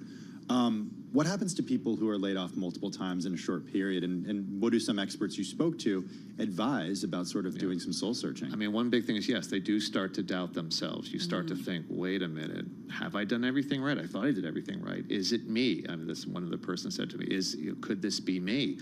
And yeah, I spoke to some career experts about this, and they said, look, you cannot be just blaming yourself, but on the other hand, you do need to maybe look for some patterns of behavior on your part that may have contributed to this. Again, you don't just want to say, well, I didn't do it, it's not my fault. Yeah. So you need to do a little bit of soul searching, but you also need to take a hard, cold look at what industry you're in, what jobs are you going for? Was that last one you went for that you thought was great that you got laid off from again? Should you have pivoted?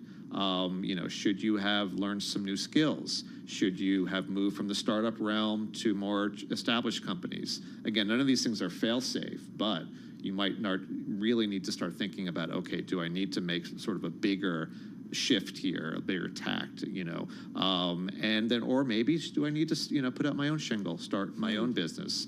Small business applications are way up. Yeah. Entrepreneurship is something that often happens at times like this. So, yes, and then of course, network.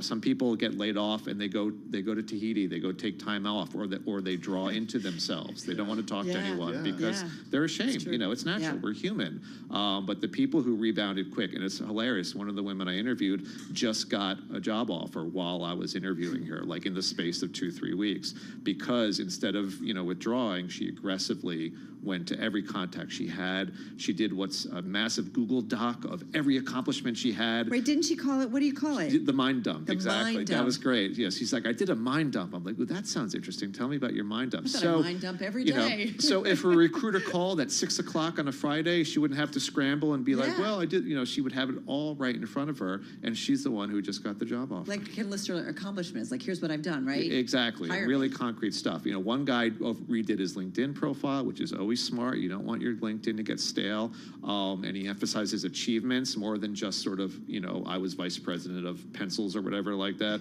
Another tip that I never heard about is there really vice presidents of pencils? There probably is at some big companies, He joined what's called the Job Search Council. Now, these are free networks of people that you could get connected to online, and they're people in the sort of same career era you are, so let's say mid-40s, in this tech space, and you meet up once a week on Zoom or Teams virtually, and you can sometimes they just commiserate about, how bad the job market is, but they also can share tips and tricks And so it's like that connection is so important. So many people, when they're job seeking, they feel alone, all by themselves. I'm I the just only sent one out, who's lost my yeah, job kind of thing, I've just sent right? out 500 resumes and heard nothing back. It's very demoralizing. So, real quick question, because you follow this. Does it feel like the labor market is softening? I mean, we got to look at, we want to be driven by the data, certainly, and then not rely We got too the beige much. book today. That anecdotal evidence is important. Yes, but anecdotal data is, again, I think we are seeing a little, perhaps signs of that, certainly. And we had JOLTS just the other day, last week. And so, I mean, it was a case of, could it be any tighter in certain places? Yeah. So, but again, it all comes down to, you can say what you will about, JOLTS or, the economic numbers, and then everyone's just going to say, well, this is what I'm experiencing. This is the only market that matters to me. Yeah, Absolutely. you sound like This an is advisor to interesting. politicians. It's like exactly what matters to Exactly. All voters. politics is local. Exactly. All job And I searches feel are like local. companies are very quick to let go if they need to, if they start to feel like some pressure and they need to cut costs. Much No more doubt so about it. today. Great story. Thank you so much. I'm Matt Boyle, Senior Management and Workplace Reporter at Bloomberg News, right here in our Interactive Broker Studio. Mind dump every day. We did that in school. Up next, the author. I'm doing it right now. You're doing it right now. Up next is the author of a new book, In the Shadow of Liberty, The Invisible History of Immigrant Detention in the United States. First up, though, a check on the latest world and national news with Amy Morris in the Bloomberg 99.1 newsroom in D.C. Hey, Amy. House led articles of impeachment against Homeland Security Secretary Alejandro Mayorkas. Majority Leader Chuck Schumer moved earlier to have the first article dismissed quite quickly. Madam President, I raise a point of order that impeachment Article 1 does not allege conduct that rises to the level of a high crime or misdemeanor as required under Article 2, Section 4 of the United States Constitution, and is therefore unconstitutional. Minority Leader Mitch McConnell said Democrats just aren't doing what they were elected to do. President Biden calling for a tripling of tariffs on Chinese steel and aluminum and is pitching his plan to steel workers in Pennsylvania. U.S. Steel has been an iconic American company for more than a century, and it should remain a totally American company. American owned, American operated by American union steelworkers, the best in the world. That's going to happen, I promise you. Biden says China is cheating and not competing on steel prices. President Biden also endorsed that aid package for Israel and Ukraine, urging quick passage so he can sign it immediately. That package is made up of 4 different bills. Bloomberg's Joe Matthew. Ukraine, $60 billion. There it is, just like the president asked for and we saw past the Senate. $60.84 billion to address the conflict in Ukraine and assist our regional partners. It reads 23 of that to replenish defense articles and defense services provided to Ukraine. The aid package includes more than $26 billion for Israel, another $8 billion for the Indo-Pacific region. That's more than $95 billion in foreign aid altogether. The aid package is also expected to be voted on this Saturday. Global news 24 hours a day and whenever you want it with Bloomberg News Now. I'm Amy Morris, and this is Bloomberg.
Okay, today I'm going to talk about how to succeed with a startup. Obviously, more than can be said here in 20 minutes, but I will do the best I can. The most important thing, the number one lesson we try to teach startups is that the degree to which you're successful approximates the degree to which you build a product that is so good, people spontaneously tell their friends about it. Startups always ask us for the secret to success. They always want to believe it's something other than this, because this is really hard to do. But this is it. If you can build a product that is so good, people spontaneously tell their friends about it, you have done 80% of the work that you need to be a really successful startup. If you think about the most successful companies you know, Google, Facebook, whatever, you probably found out about them because a friend of yours said, you got to try this, it's great. So this is the bar. Something that people love so much they tell their friends about it. One important indicator for a product like that is a product that's simple to explain and easy to understand. If you can't explain in a few words what you do, and if at least some people don't say, oh, that's pretty interesting, that's usually a mistake. It's usually a sign of unclear thinking or a need that is not big enough.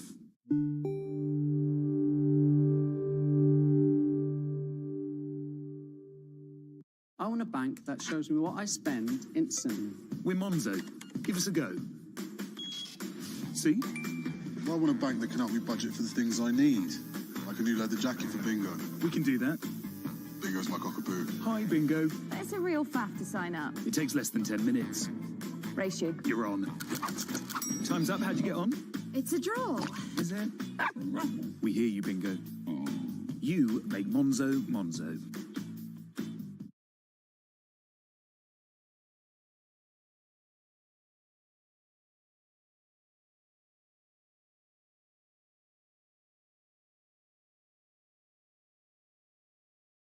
Clear Harbor Asset Management, and he was a guest right here on Bloomberg Business Week. If you look at the breadth of the market, which had been widening out going into the end of the quarter, it's not any longer. If you look at the top four names in the market that have led the rally of 6% in the S&P, NVIDIA, Meta, Microsoft, and Amazon, they represent 72% of the current year-to-date return of 6%. Wow.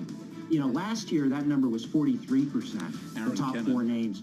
Of Clear Harbor Asset Management, interviewed here on Bloomberg Business Week, recapping 4 losses in a row for the S&P 500 index, down today by another 29 points, down by about 0.6%. I'm Charlie Pelleton. That is a Bloomberg Business Flash.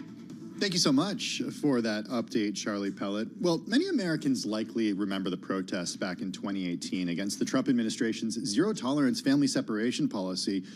Remember, it separated immigrant children from their parents while in custody. Perhaps for many Americans, that was the first time they even thought about immigrant detention. But as our next guest writes in their new book, federal immigration detention facilities have been used since 1891. Go ahead, Carol. Right, every day in the heart of the self-described greatest democracy on earth, people are incarcerated without charges for indefinite periods of time under horrific conditions and without basic constitutional protections. This is the hidden world of immigrant detention centers in the United States. Anna Raquel Mignon is Associate Professor in the Department of History at Stanford University, also the author of the new book, In the Shadow of Liberty, The Invisible History of Immigrant Detention in the United States. Anna joins us from San Francisco. Professor, good to have you with us this afternoon. Can you talk a little bit about how this got on your radar? I think I repeat, for many Americans, they probably were not aware of even immigrant detention centers until just a few years ago. Yes, thanks for bringing this up. Yeah, when I was writing a book, my first book that was published in 2018 on the history of Mexican immigration, and I realized we knew very, very little about immigration detention. I was doing all this research and realized how little we knew about it. And then, of course, in 2018, Trump began the family separation policies. And I wanted to understand how it was that we had come to a point where this was not only imaginable, but feasible. And so I went about and conducted this research that demonstrated that the problems of immigration detention spanned for a much longer period of time than the Trump administration and encompass much more than family separation. How did this become such a part of our history? As you said, it's not just something of the last few years. It's much more embedded. How did this happen? How is it allowed to continue to happen? Immigration detention first began in 1891, and since its beginnings, there has been terrible abuse. And there's one reason why this is possible. When the Congress first imagined that people could be detained in federal detentions in the United States, it passed this law that we now know as the entry fiction, whereby those who were stopped at the border, the people who were coming into the United States and were stopped at the border, they could be held in the country in detention centers within the United States, but they were to be imagined to be elsewhere. The detention centers were on the US map, but the entrance held within them were assumed to be outside the United States. And since they were not here, they did not deserve the rights that the United States gave. And as such, they are not afforded basic constitutional rights, even when they're at the hands of the US state. Professor Minion, can you explain the role of private prisons in all of this? I mean, this is Bloomberg. We follow the money here. Talk a little bit about that. And we've been talking about private prisons, I feel like, for decades, right, in terms of the money in this. Absolutely, it's a huge problem. Over 90% of all immigrants are detained in for-profit corporations. In fact, the history of detention centers and the for-profit prison system are very much intertwined. The first private prison was a detention center. That occurred it first opened its doors in 1983 to hold immigrants. And since then, the for-profit prison system has only expanded to now hold 90% of all immigrant detainees and over 8% of the population at large. And there is much, much money to be made on this. You tell it through very individual and personal stories over the decades. The importance in doing that, of giving actually names to the faces, because I do feel like, you know, we're a data-driven company. The world is very data-driven. We get lost in these big numbers and these kind of 10,000, you know, feet views. But when you get on the ground and you start to realize these are really individuals with families and they have names and faces, it's really important. Yeah, so I conducted over 100 oral history interviews. I read people's memoirs, the letters they sent, legislative reports, and I came to understand the individual lives of those who were held behind bars simply for being immigrants.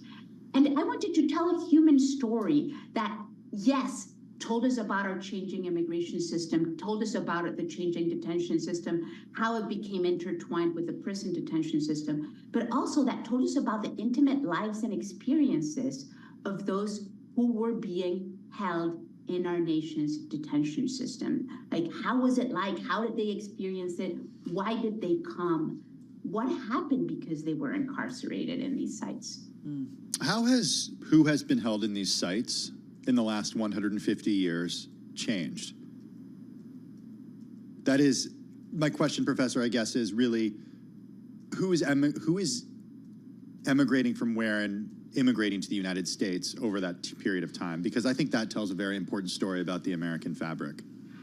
Absolutely. So the first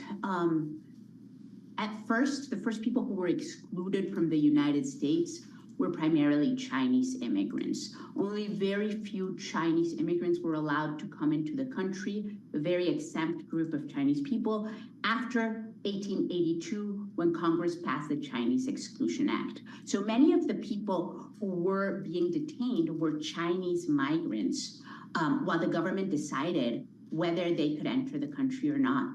But soon, Congress realized, you know what, this is not the only group of quote-unquote undesirable people. Let's exclude those we consider to be convicts or likely to become a public charge or quote-unquote idiots. So the categories of people who would end up in detention centers was linked to race, and then it also became linked to other groups of people.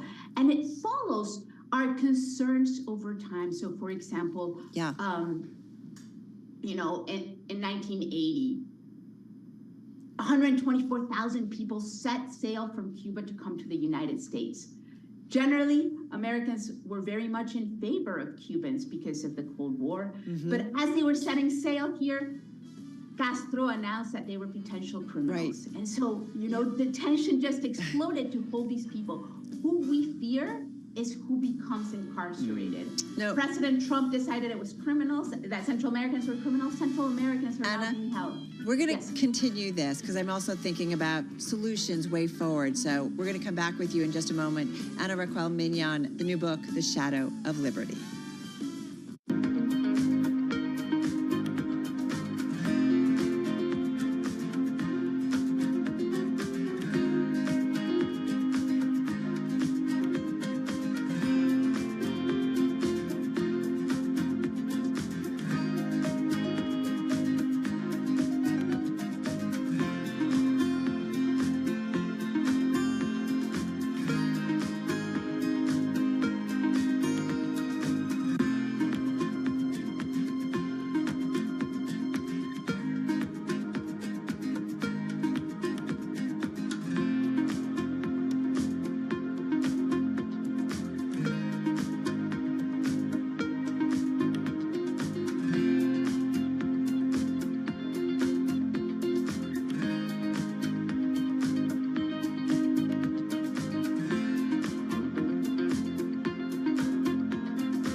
Another thing that startups need to look for is a market that is either started to undergo or is soon going to undergo exponential growth.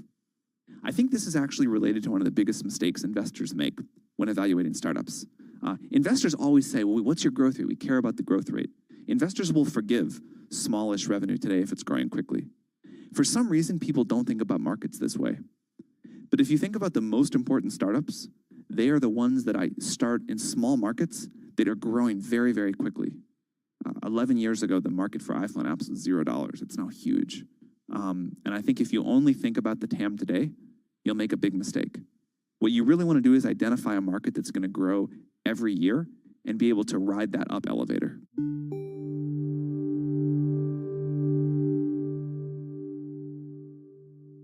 I want a bank that shows me what I spend instantly. We're Monzo. Give us a go. See? I want a bank that can help me budget for the things I need, like a new leather jacket for Bingo. We can do that. Bingo's my cockapoo. Hi, Bingo. It's a real faff to sign up. It takes less than 10 minutes. Race you. You're on. Time's up. How'd you get on?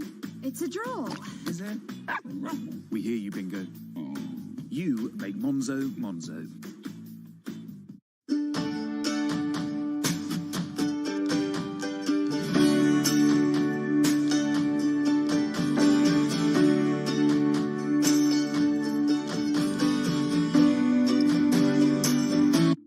My general advice is continue to seek out companies or people that are maybe one stage or two stages ahead of you. And I think this is generalizable to not just to startups, but anyone seeking fast growth in their own professional lives, in their careers too. What does greatness look like? Try to seek out people who've been there, done that before, and then try to not connect with one, but try to interview 3, 5, 10 people to see what is a general pattern of greatness that look like that will get you to the next level of the company, next stage, maybe a year, 12 months from now, 24 months from now. Seek out people who kind of went down the path a few times. Then you'll start to find this pattern that start to emerge. What are things that you need to have 12 months from now, 24 months from now that you currently don't have? Then try to like build a path towards that. It's almost like Amazon's or Jeff Bezos' mantra of working backwards. Think about what your end game or next stage look like, and then figure out your steps to getting there and who do you need to work with, upgrading or coaching your existing team or recruiting from somewhere else to really level your leadership. Because ultimately, the job of a CEO is to do 3 things, right? One is get the strategy right for your company, making sure it's executed, get the right teams onboarded, getting the resources, whether it be fundraising or allocating your resources. So it's strategy, people, or team, figuring out how you need to navigate those things to get to the next level.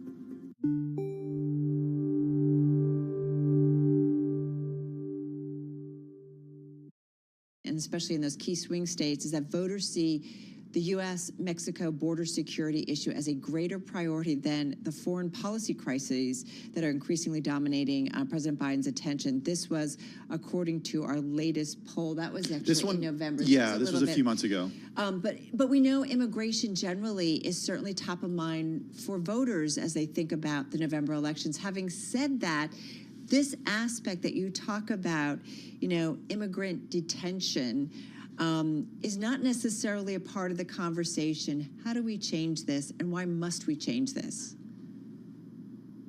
We have to change it because of the abuses that are happening inside. Because when we're saying a group of people can be detained in the United States and have no access to rights, it is like a cancer that can metastasize and spread elsewhere. In other words, American citizens will also start losing their rights because of this. And they already have. Look at the prison system. Nowadays, because of immigrant detention, American citizens are being incarcerated in for-profit prisons. Now, this is a history, and this is something that is happening beyond the public sight, like you said, because prisons and detention centers are both placed in areas that are far from urban hubs and far from the reach of lawyers, citizens who don't know what is happening. Part of the rhetoric that is happening today is around the wall, is around we need to stop immigrants before they even arrive. But we don't know what is happening to those who are being held in these facilities far from the public view. Are there any politicians in Washington who are talking about this regularly, who are making this an issue, Professor? Immigration detention is not currently one of the most spoken about issues. There are so many other policies that are coming about because a lot of what's also happening is people are being detained not only in the United States, but they're being forced nowadays to wait in Mexico for their asylum cases to be adjudicated. So they're living in northern Mexico, which has become in and of itself a form of detention. And we're also not hearing much about that. I think there is so much hysteria around the immigrants who are coming that we're not really hearing, and no one is really talking, including politicians, about what is happening. Just got about 30 seconds left, Professor Mignon. If there's one thing you could change or one thing to raise awareness, obviously you're doing it with your book, what might it be? Just quickly, if you could. I would say we really spoke out in 2018 against family separation when Trump was separating parents from their children while in detention. And yet detention itself automatically leads to family separation. Family separation occurred before Trump's policy and after. And if we only focus on the zero tolerance policy that Trump implemented, we're missing much of what is happening. It is time that we raise our voices, not just against family separation, but against detention as a whole. Because if not, family separation will continue, as well as the other abuses of the system. Professor Mignon. Thank you so much. We really appreciate it. Stanford professor Anna Raquel Mignon on their book, In the Shadow of Liberty, The Invisible History of Immigrant Detention in the United States. All right, we are getting ready to wrap up on this Wednesday, April 17th. Busy day, kind of a lot of stuff. Busy day, different stuff coming at us. 4 days of declines for the S&P 500, down about 0.6